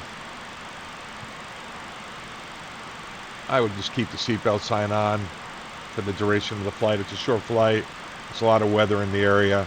I just call back, tell the flight attendants to remain seated, make a PA to the people that they should remain seated as well. Okay, back to the approach brief. We've got, this is the ILS to runway 22 at LaGuardia, Category 1, 11-5, 4 August 23, 110.5, 224, Greco at 1900. There it is, Greco at 1900. Missed approach in the box, going to Proud at 3000.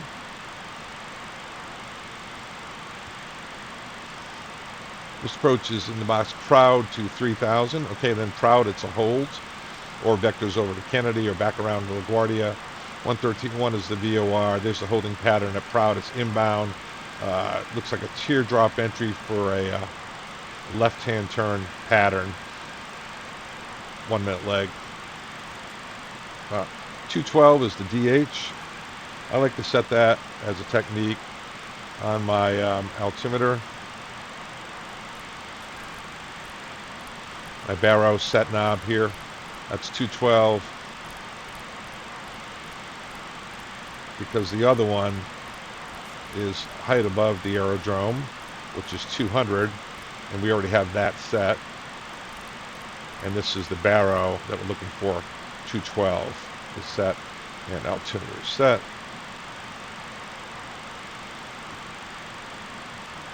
And 212, and we got Pappy's on the right, Alsaf lighting coming in, and everything looks good.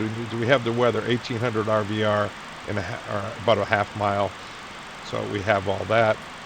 And how about the approach? Let's do our landing data. 7,000 foot runway. We're going to be landing at about, let me see here, with about 11.5 and a zero fuel weight of 13.2. So 11.5, 13.2 is 125. We'll call it 126. So yeah, 125.8 or so will be our landing weight. We're going to pretend it's a wet runway too. Airport, LaGuardia, runway 22. Yeah, we'll say medium brakes. We're going to go flaps 40 because it's a short runway. Oh, this is landing, guys. How about that? Flaps 40. You guys are going to tell me, right? Medium, and the winds.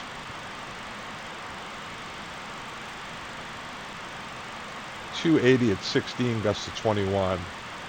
280 at 16, gusts to 21. So we'll call it 280 at 20. Why not, right? Q&H, well, we know it's 2992, but we're playing the game here, 3000.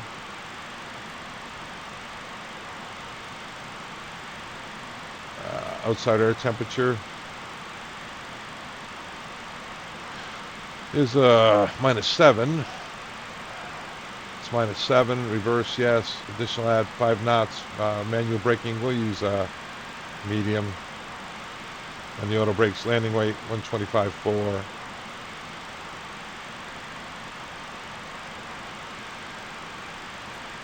All right, there they are. It's 225 above this. We can use greater than 15 degrees bank. Below it, we have to use just 15 unless we have slats extended. Once we get slats extended, we're good all the way up to standard rate. We know that our speeds are really high. 280 for flaps, and flaps full extended 240. To actually move them 195. So 280 to slots extend, and as long as we're below 240, we can go all the way down to landing flaps. Below 195, we can go below landing flaps. We can go to landing flaps too, which we're planning on 40. So it is 40, 36. Let's go to the box. And hold on one second. We click on these. There they are. So that's the speed above which we have to maintain 15 degrees of bank. Slot is our slots extend speed. Flaps out, and 195 we can go to full flaps. Our final approach bugs 135. Well, you thought 140 on final.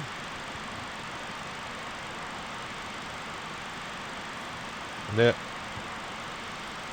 flaps 40, 133. So yeah, we'll lose closer to 140, 110, 5, 223, 701. So that's our takeoff weight. Let's go in here. Let's use our checklist. I have to start before takeoff. Other side for takeoff. Okay, descent. MSA is checked. We know that approach and landing brief we completed. We set our altitude, 200. Landing data is confirmed. B-bugs are set. Radial altimeter is set. Hydraulic system. Once we get up to altitude, we could have gone to low here and turned these off. But we're going to leave them on since we're about to land. If you guys don't mind, we could have gone low on the hydraulic pumps and turned off these aux and transfer pumps after takeoff. And done this.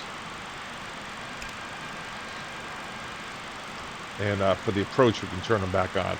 I'm going to turn them, well, we'll try to play it straight. All right, see if I can remember to do that. Hydraulic system check and check, pressurization set. We know we set up Laguardia already, talked about that ad nauseum. Okay, let's go over here and see where we are on the arrival.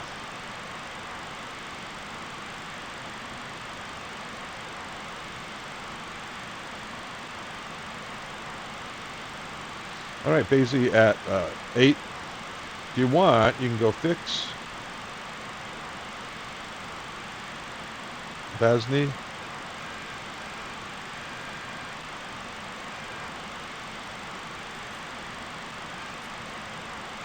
Oh, that's how you spell it. Oh, Basie. And we have to be there at 8. We are at 16, so 3 times 8 is 24. So we'll start down about 30 prior. And our winds right now, if you go to Prague, page 2, I believe. Prague, page 2. Used to be anyway back in the day. Winds at 270, so we got a headwind. So yeah, that's a good way to do it. So we have 8,000 feet to lose, so that's 3 times our altitude is 24. Really, we could start down 24 miles prior to Basie, and we'll see what the box says. Basie doesn't have a top of descent in there. Basie 24, somewhere after Nelly, well after Nelly, willy-nilly. Okay. I'll get that heading bug slewed around while we're here. Always like to have that kind of matched up.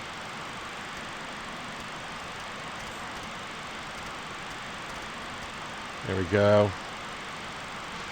Yeah, the ILS is armed. If we wanted to do an autoland somewhere, we'd have to put in the frequency on both sides, right, in order to do the autoland. Otherwise, just an ILS. Here's an autoland test, which I didn't do, which I could have done on the ground there. I have to review how to do that. To be honest with you, I'm not quite up on all that stuff. Okay. Let me get the range out a little bit more.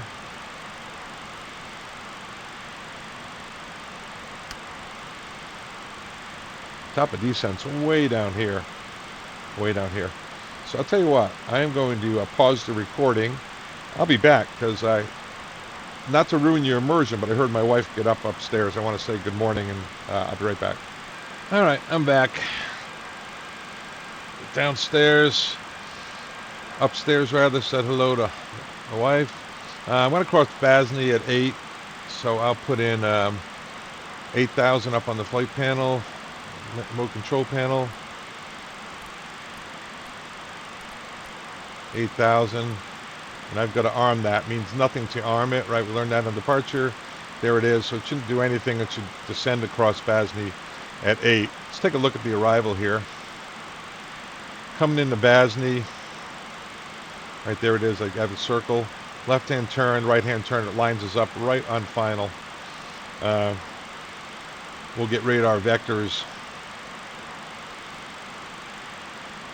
somewhere in there. After LaGuardia into Yeoman Greco. It's actually coming up over LaGuardia. So really that's, we're not going to overfly LaGuardia and end up doing that. So let's go ahead and request direct Yeoman and 3,000. Yeah, right. America 123, request direct Yeoman and 3,000 feet. Let's do it. Here's Yeoman. Direct to what? Hold on a second, guys. Oh, I see what's going on here. Execute. Direct. Yeoman. That'll shave some time off the flight plan, right? Looks good. Execute.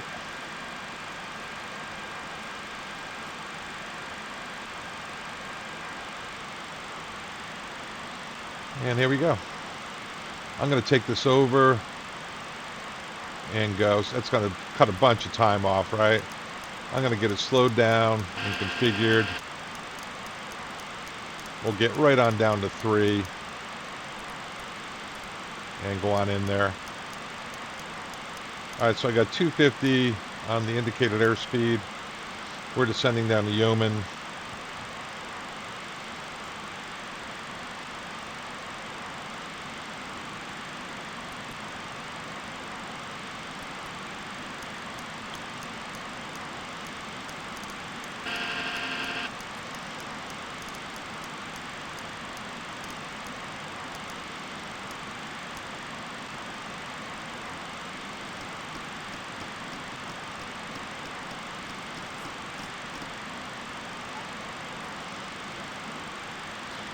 And here we go. Make a little PA to the people. We've got about 30 miles to go.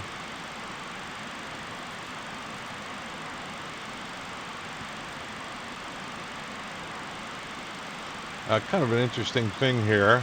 This says 15.2. This says 16.2. Am I imagining that? 16.2. I guess somewhere in there we climbed up, huh? You know what? Is the autopilot off? No, it's on. I don't know. Don't know what I did.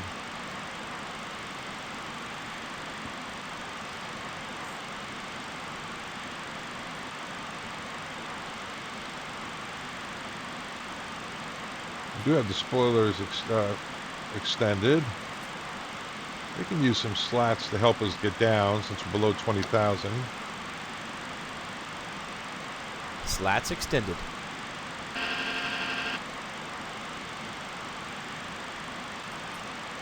Let's put this heading over there.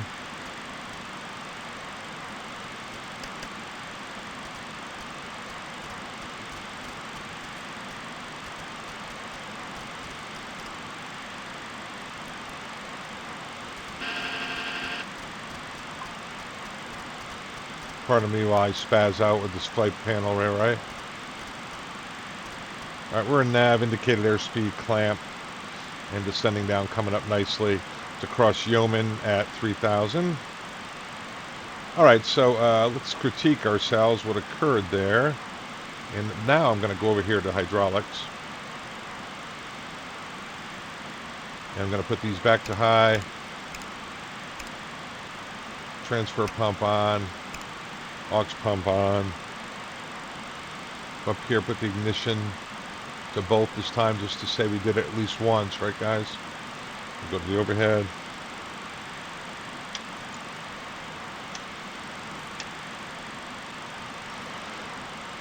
And ignition to both. And let's look at descent check. Let's say approach speed, cabin signs are on, fuel system set, altimeters and bugs are checked.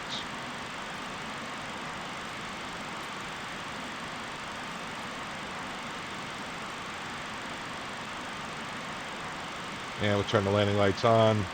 Say we're below 10,000 feet here. When you put these out, you'll get 100 feet per minute. They actually extend off the wing. Gives you about 100 feet per minute. So whenever we got behind, we would do that. Now this is not wanting to descend very fast. So let's put some gear down. See if we can get this thing going down. Oh, I see. Did my auto throttles turn off? Is that what happened? No. Gear down. 3 green. It actually went on my, I had to bring my throttles back on my yoke, on my Boeing yoke, to get it to go. So that's why we were getting behind there. We got gear and flaps hanging. We'll smash it on down to Yeoman. Stuff happens. Stuff happens, baby. Don't like when it happens to me, but it happens.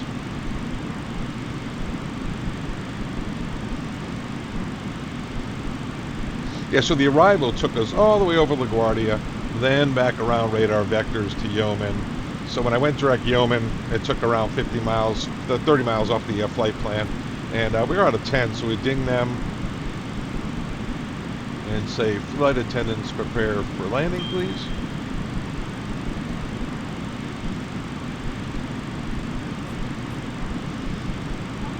Green arc tells us we'll be down to 3,000 feet.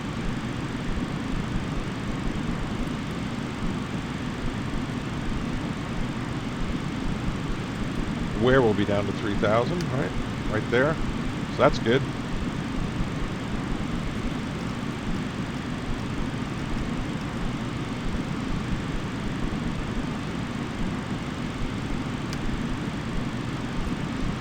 All right, we're caught up. EOAP looks good. Speed brakes extended. Coming down nicely. I can bring the speed brakes back up. And I can bring the gear back up.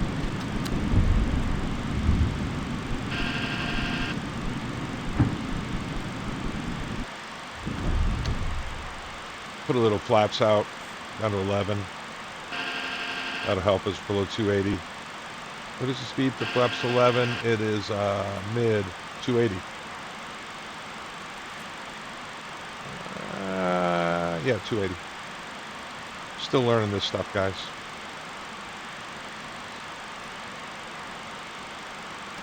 I plan on clutching yeoman at 210 and flaps 15. 4 for 3.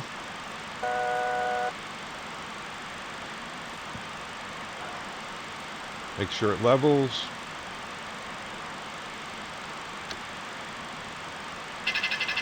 Flaps 15. Over speed. That's not good. Looks like it's figuring it out, leveling. How far is Yeoman from the field?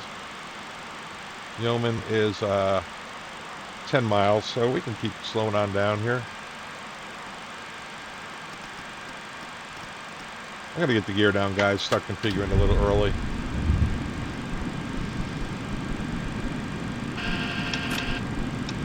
Spoilers armed. Auto brakes to medium. Guess I can't do that until I get landing flaps, huh? Alright, flaps 15.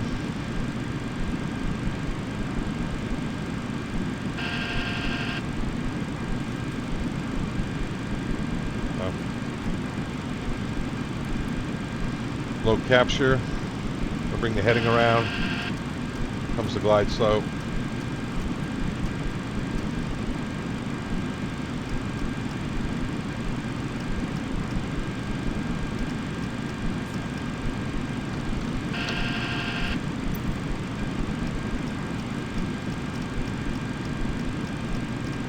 Flaps 28.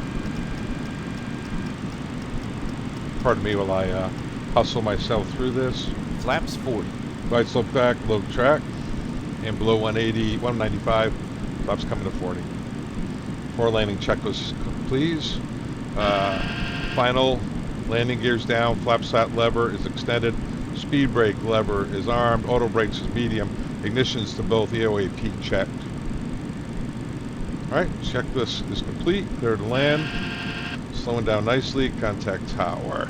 2,500. All right, guys, if we have to go around, it's going to be Toga. Going around Toga. Flaps 15. Positive rate, gear up, set missed approach altitude. Missed approach altitude is in the window, and it is 3,000. And then it'll be runway heading at 400 feet or nav, whatever they want us to do. But we'll either have to at 400 feet nav, and then start cleaning up at 1,000 AGL, get it cleaned up. So looking good. We have low track, glide slope track. Like I said, if we were doing a Cat 3 autoland, which you can't do here at Laguardia anyway, both radios, FOs and mine, would have to be at 110.5, 224 to get the autoland to function. Important thing is we have runway heading is preset, the altitude is preset. We can't preset the speed that I'm aware of. It's good to know. Kennedy Tower, American 123 is on final for runway 22. Yeah, American, be advised, we'll give you a call on short final here. Standby landing clearance. We have aircraft still on the runway with a problem. Okay. So guys, our choices would be we could, if we had to go around, we could hold, but we only have around 20 minutes of holding fuel, or head over to Kennedy and bus the people to their back to LaGuardia or to the destination. All right, so we should have go round power set. Go round power is set.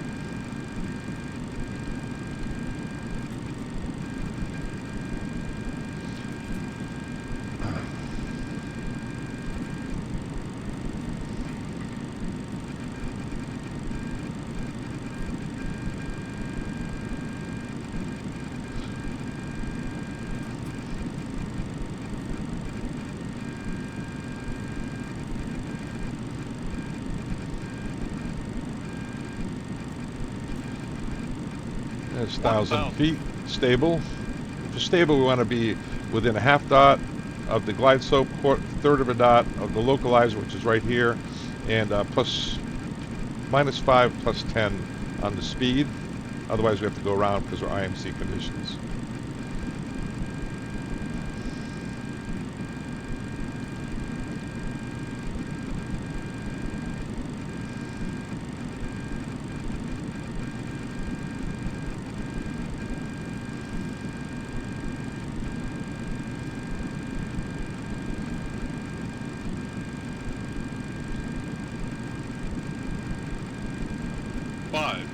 Stable, target speed, sinking 7. That's 6, yeah, sinking 600.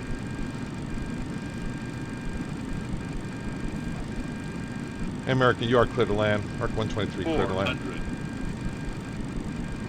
Looking out for the runway. Remember, we can, at approach lights, we can go down to 100 feet. 200 feet is our missed approach altitude. I'd be in and out, in and out, in and out. There's some approach lights we can go down to 100. American, go around. Going around, American. Minimums.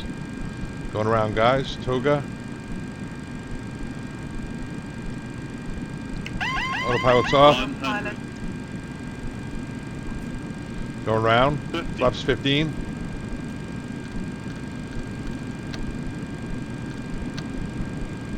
Positive rate. Gear up. Set missed approach altitude. Missed approach altitude is set. This runway heading select. Heading select because we're above 400. American 123 is going around. Yeah, well, the airport's closed, sir. American 123, roger. All right, guys, climbing to 3,000. Set, flaps up. Slaps your track. 2 for 3. Make sure it levels. Better level. Getting ready. Sure is climbing like crazy. You gonna level for me, buddy? Yeah, it looks like they have it figured out.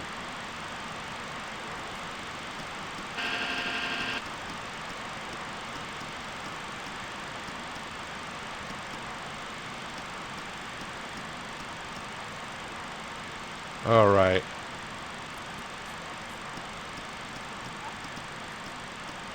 I'm going to go down here, do the power invested in me, and do 250. All right, gears up, flapped up, after takeoff, climb checklist complete. We are at 3,000. American, state your intentions. American, how long do you think the airport's going to be closed for? Well, sir, I think it's going to be closed indefinitely. Airport's closed. Is it going to stop at 250 for us, guys? Yes. Okay, American, we're going to send you, where do you want to state your intentions? Let me check the Kennedy weather, guys. Okay. Let me go down here. And go to Simbrief. What's the Kennedy weather? Kennedy's fine. Airports. KJFK. KJFK. Weather. 290 at 13. Same elevation. Altimeter is 30, so I don't have to reset the pressurization. -7. They're landing on runway 31 right. American, I would like to go to Kennedy, sir. Roger. Clear to go to Kennedy. And just maintain present heading. Present heading, American 123. Heavy. All right, let's go to init. Index. Route. KJFK.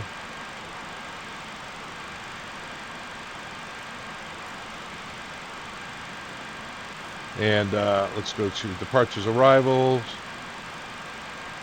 It's a little busy, huh? Approaches. ILS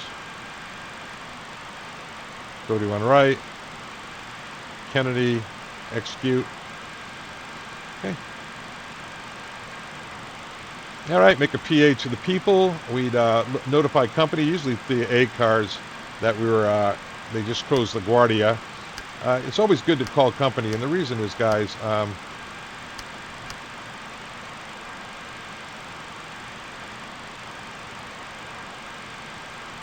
you know, I didn't, is the Kennedy ILS in there? Route. Maybe I didn't execute it. Route, JFK, ILS 31 right. We go legs. Maldi, Zulab, yeah. I don't know why it's not coming up on the box. And let's do this. Slow it down a bit on the way over there. I'll get flaps, slots extend. 210. Checklist. Have to take off climb, have to redo everything here. Let's go to Kennedy, ILS 31 right, 110.5, 224. 110.5, what? ILS 31 right at LaGuardia. So let's go back to Kennedy. Kennedy charts. Approach.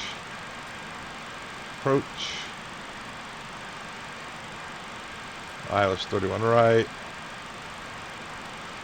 It is 111.5, 314. It's better, huh?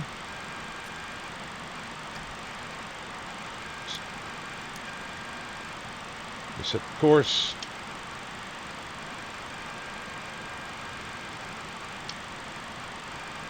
$11.5, 314.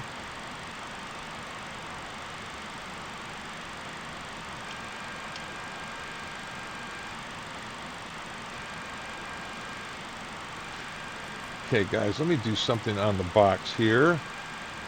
Fix KJFK.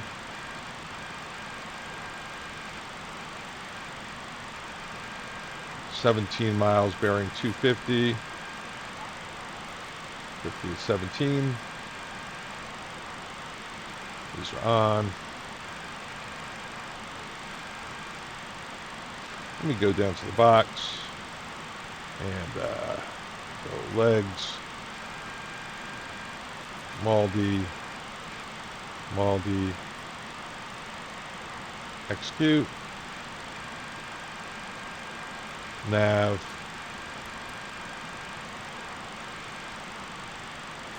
It's saying that I don't have the proper heading on here. All right, so there's JFK. We are heading down here. We're in a downwind, so I need to come and get 31 right-hand turn.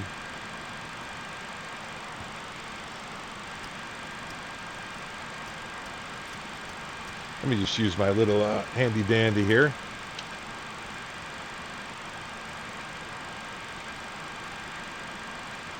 And go a 130 heading for downwind.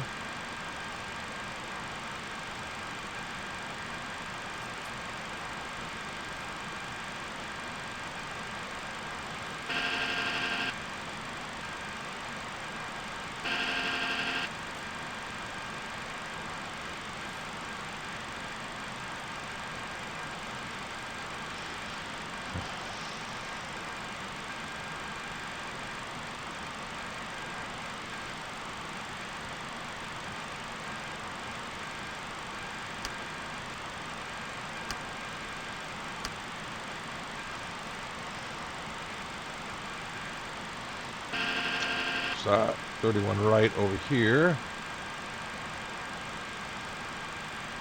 I gotta be honest, guys, I'm kind of curious as to why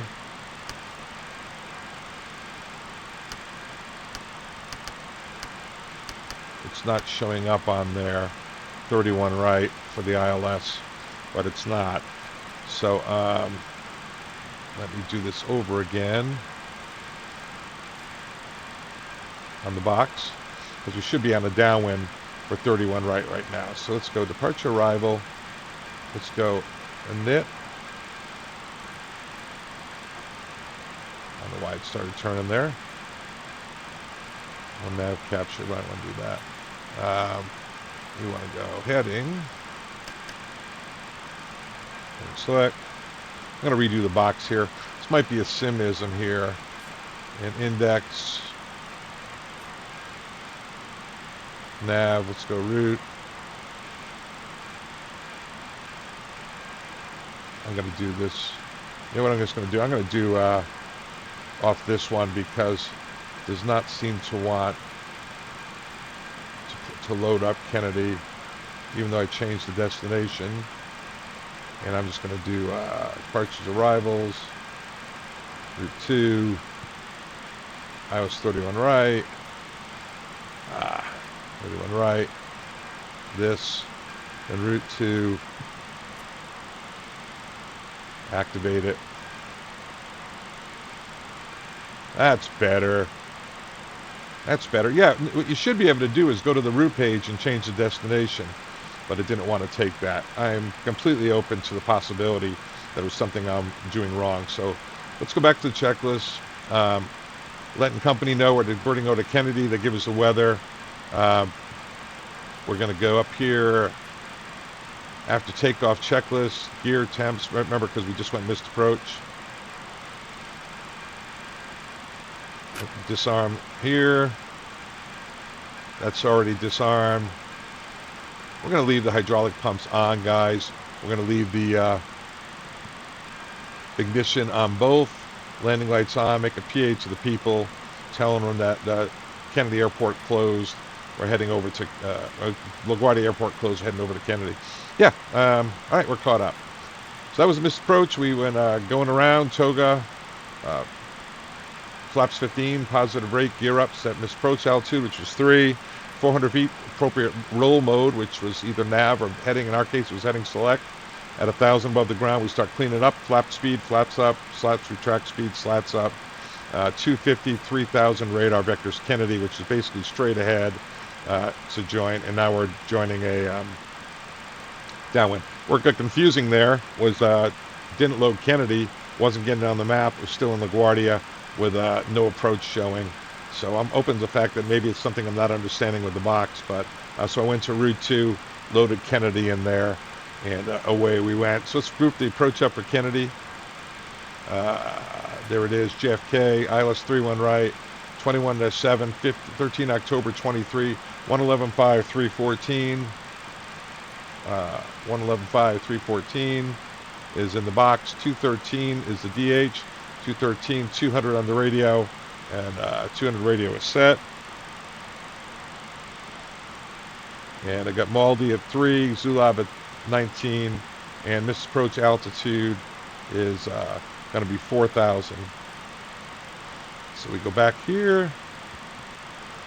Maldi at 3, Zulab at 1900, missed approach altitude is 3,000. There we are on the flying along here. It's in the box. So, okay. Decision height is 212. In the event of missed approach, we go basically up, climbing left turn to 4,000 feet. First we go to 1,800 feet, which is 1,800 AFL. Climbing left turn to 4,000, outbound to 207 in MOPA. Hold, and if we hold there, it's a direct entry, left turn turns, non-standard holding pattern, 1 minute legs, 210 knots in New York. 2,900 min sector, and after landing, we'll take a look at that. Oh, by the way, we have Pappies on the right, Mauser lighting, and the weather is nice. 30.30. We're keeping 292 set. We got the Barrow set up on the pressurization panel, and okay. After landing.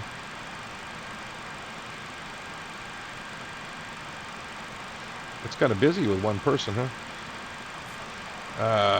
We're landing on 31 right. We're going to gate 47. We'll clear on Victor to 31 right. So let's use brakes medium. Yeah, we'll use flaps 40. That's fine. And let's do the landing EFB checklist. Hold on 1 second. Let me go back here. Should have saved them on favorites, right? There we are. Let's get turning downwind to crosswind here. Go heading.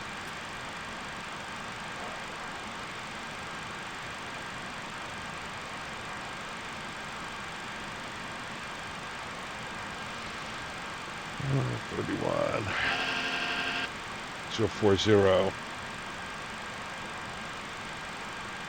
There goes 040. 045. Left 040.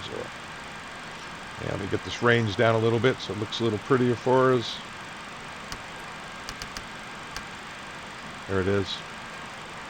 We're on a left downwind for approach.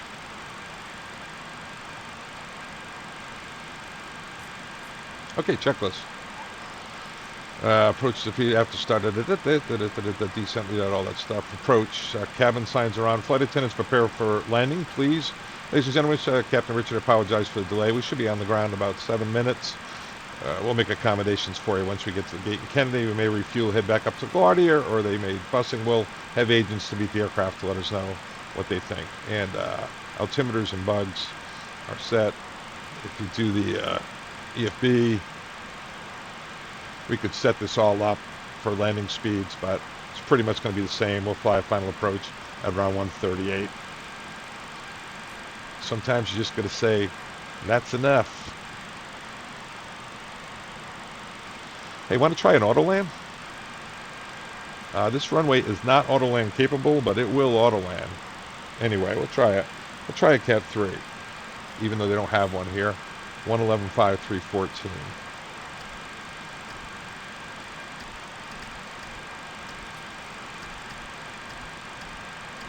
You can always turn it off, right? And of course, nav 2, course 315.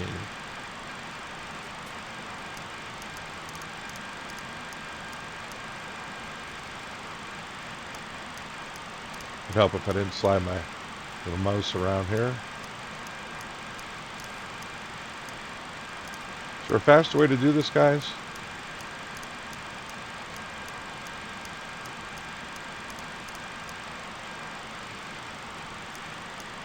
Don't want to miss my turn to final. Yeah, this is not a Cat 3 runway. The airplane doesn't know that, and it will land. We'll just hook it up and just see if we can get the auto land to arm, since I haven't done that yet.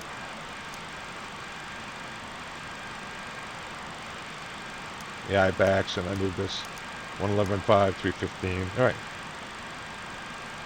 There we go. So we got we're gonna fly it in like a Cat 1 with a 213 in here. Otherwise, we put 0 on the radio altimeter and brief up an auto land. But we'll couple it up. I just want to see if I can get it coupled for an auto land. When we had these, do we auto land in this thing? It's fail passive system, meaning if the auto land fails, it just doesn't track the localizer like it was. It just fails, just basically stops working. So your indication will be the annunciators.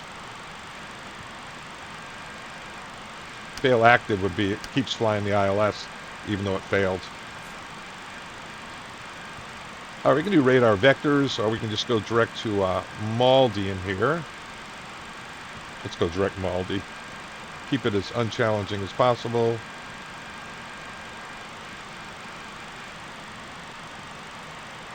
Come to the overhead. Maldi.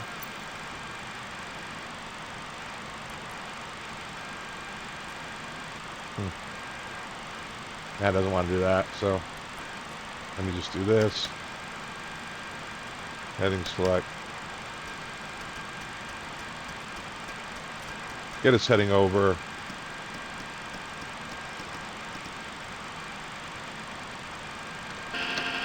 Slots extend.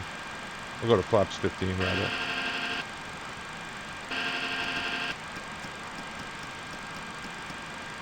Okay. Just get us heading over that way.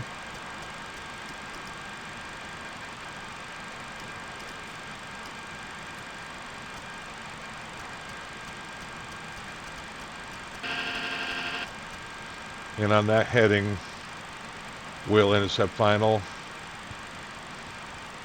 Maldi is at 3, so that's good.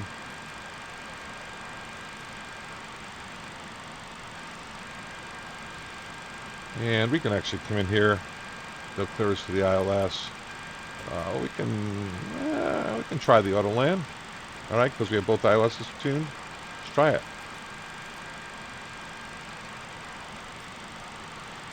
What are we doing on checklist here? Approaching the field, final, landing gear, flap slats, speed brake lever arm, auto brakes on, ignition selector both, EOP checked. Okay, so that's what we got left to do. We're good. We've got a land arm. We're on heading for final approach into Kennedy 31 right.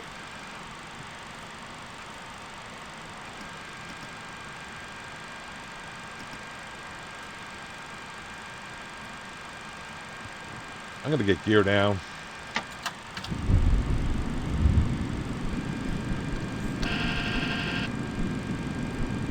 Should be localizer, should be coming across any second.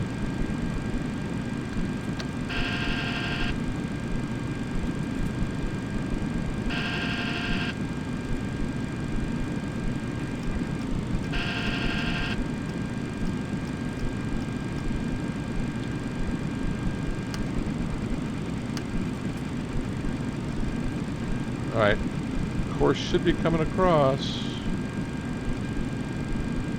There it is. Low capture. Gonna bring the heading over to match. To the missed approach.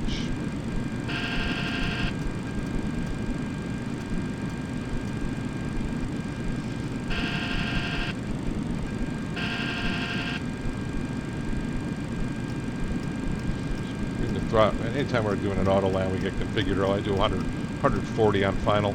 I'm not really sure. I'll have to look this up. If you do a flaps 40 auto land in this thing, or is it flaps 28? Not really sure. All right, let's arm the spoilers. Let's arm the auto brakes. Medium checklist. There's low capture. Should be a glide slope capture here. Low track. Altitude hold. Glide slope capture. Set misapproach altitude. Our misapproach altitude is set. Misapproach heading is set. All right.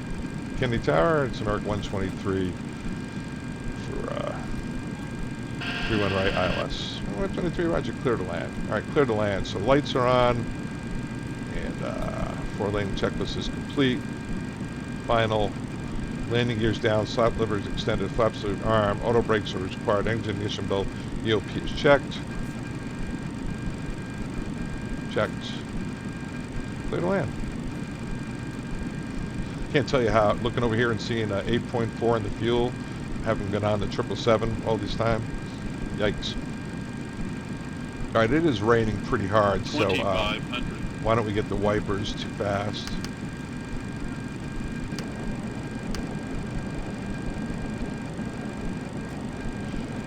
You also have a crosswind limit for auto land. It's probably about 10 or 15 knots, and the winds are right at it, so we'll see how it goes.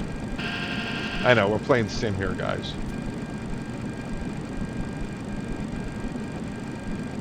That was interesting with the throttles. Even though I had auto throttles on, I had to physically move the throttles to get that thing to descend coming into Kennedy. All right, at Zulab, we're going to cross-check look track glide slope track, and we're also going to check crossing altitude of 1800 at Zulab.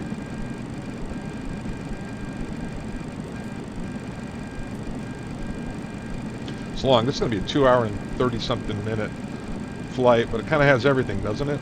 Including my mistakes. All right, there's Zulab at 1800. Cross-check the altimeters, both at 1800. Low track, and we got land.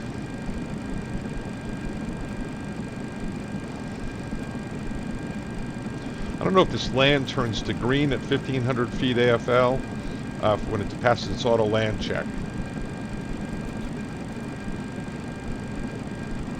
Like I said, it's probably a little premature for me to be doing a Cat 3 since I haven't really studied it in this airplane. There we go. Yep, authorization land, and go around, authorization go around. And go around power is set. Misapproach altitude set. Misapproach heading is set. What could go wrong?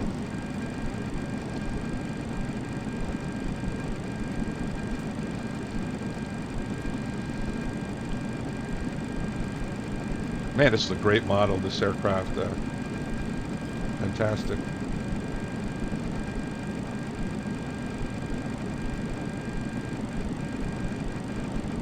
Sit up a little higher here. Don't have to see the runway. Now, the FO is inside the entire stable, and the FO is inside the entire, inside the entire time. If he sees any reason, well, she in this case, Priscilla, any reason to go around, they just say go around. They don't say, hey, looks bad or anything, wishing a prayer, a hint and a prayer. Now they actually have to just say go around. Same thing all the way on the runway.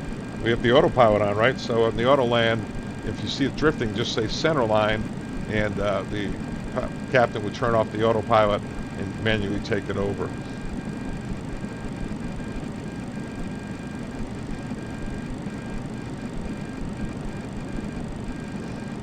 "300 feet above the ground, the captain starts going inside, outside, inside, outside. 500, Stable target sinking 700 feet. 400,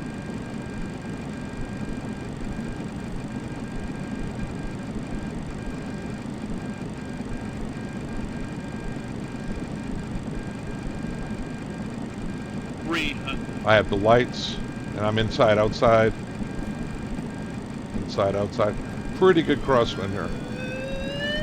minimums, Landing.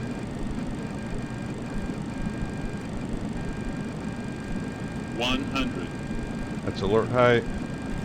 We got 50, flare and a line down here. 30, 20, 10, Nose is down. I go throttle to idle. It's drifting. He says center line. I click off the autopilot. I correct the center line. Come on, get over there, buddy. It's not turning.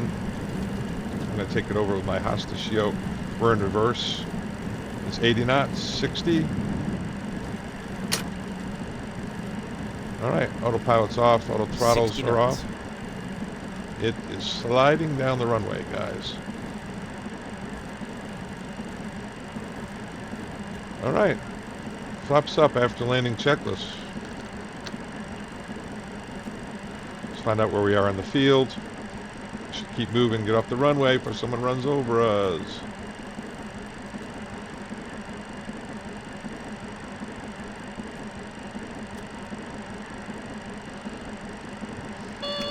Butt lab. Stabilizer. All right, so we get off Butt it lab. here. Stabilizer. We can go to whiskey.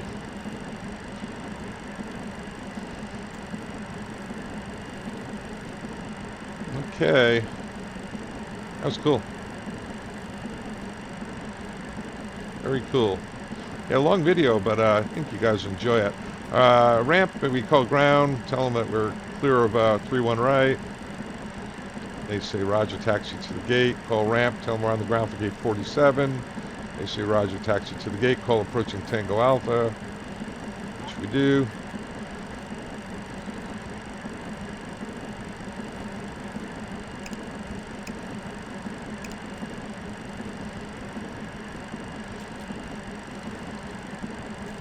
Lucky I didn't go off. That would have been a heck of a way. So it's never perfect, is it, guys? Flaps all the way up. Lights.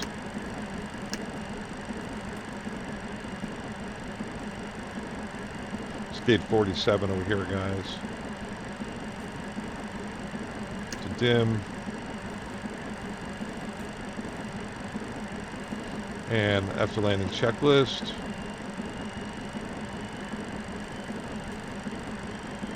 After landing, flap slat lever, auto brakes are off, speed brake lever is retracted, ignition is off, didn't do that.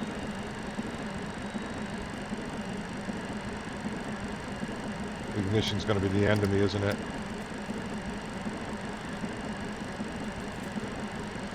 Taxi in here. We're cleared in. After landing, the airport ice switch is off, weather radar is off. After landing, checklist complete. It's my first parking checklist here. Third flight. Gotta love it, baby. Gate 47's right there at the end. Icing truck has us in sight. Looks like we can probably turn off the windshield wipers now.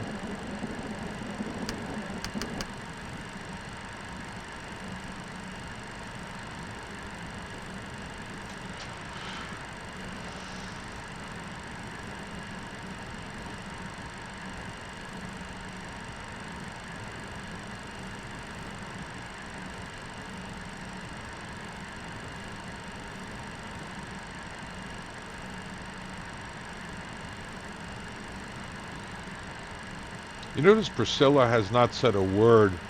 I could have used a lot of help, but not a word all day.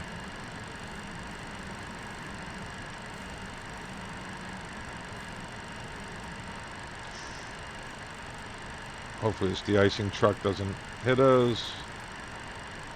Yeah. Stop. Okay. All right, well. Looks like he owns the place, huh? Get over here. Yeah, that little directional control on final there was on the runway was a little difficult. Like right now, it's not stopping. My brakes are not working. So I'm going to use my parking brakes. Yeah, I'm wondering if my rudder pedals are inoperative. Let me take a look at something here. Yep, they're inoperative. So somewhere in the flight, my rudder pedals became inoperative. All right, so brakes apart. Seatbelt sign is off. APU is running, right? And you can chop the throttles. Yep, somewhere in there, my rudder pedals went inoperative. You know, guys.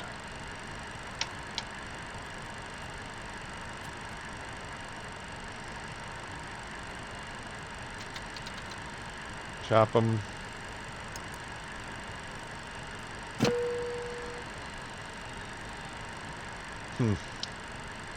Ain't easy being me. Let me go down here. Maybe I gotta move the throttles out of the way a little. Yeah, that was it. Always something to sim, huh? Brakes park, seatbelt signs off. Let me get the jet bridge here, GSX. Request, reposition aircraft. Reposition here at the current gate. Good. GSX. This is so much fun. Thank you for inviting me into your world, guys. Being so nice to me and taking care of me. Operate jetway. American Airlines. Yeah, let's do it. Now I'm going to go over to the electronic flight bag. I'm going to do this. I'm going to go services. I'm going to go forward door. We're going to open that anyway. Not let me do it. Maybe the engines aren't shut down. They are shut down. Okay, I don't know. Let's do parking checklist after landing. Flap slats, we did all that. Parking checklist, few times switches required. So we're going to go to the overhead.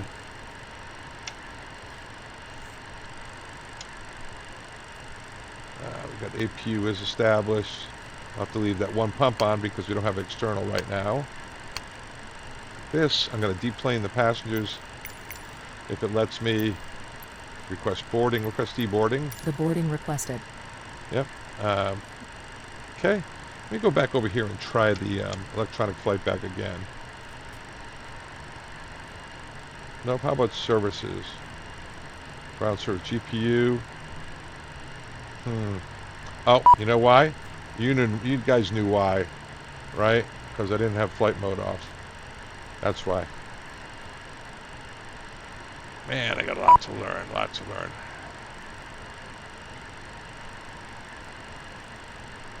Open aft cargo door. Okay, why isn't it doing that? Aft cargo door. Huh. Let me do this, GSX. Press deboarding, waiting for you to open aft cargo door.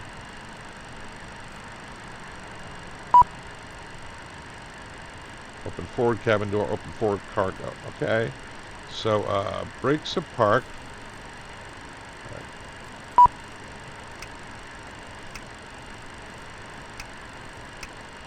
Seatbelt signs off here. Please set parking brake immediately.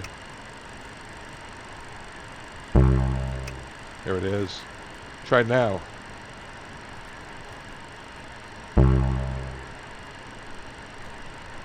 Nope.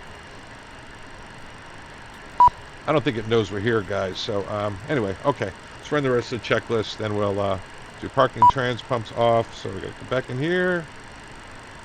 Go over the trans pumps.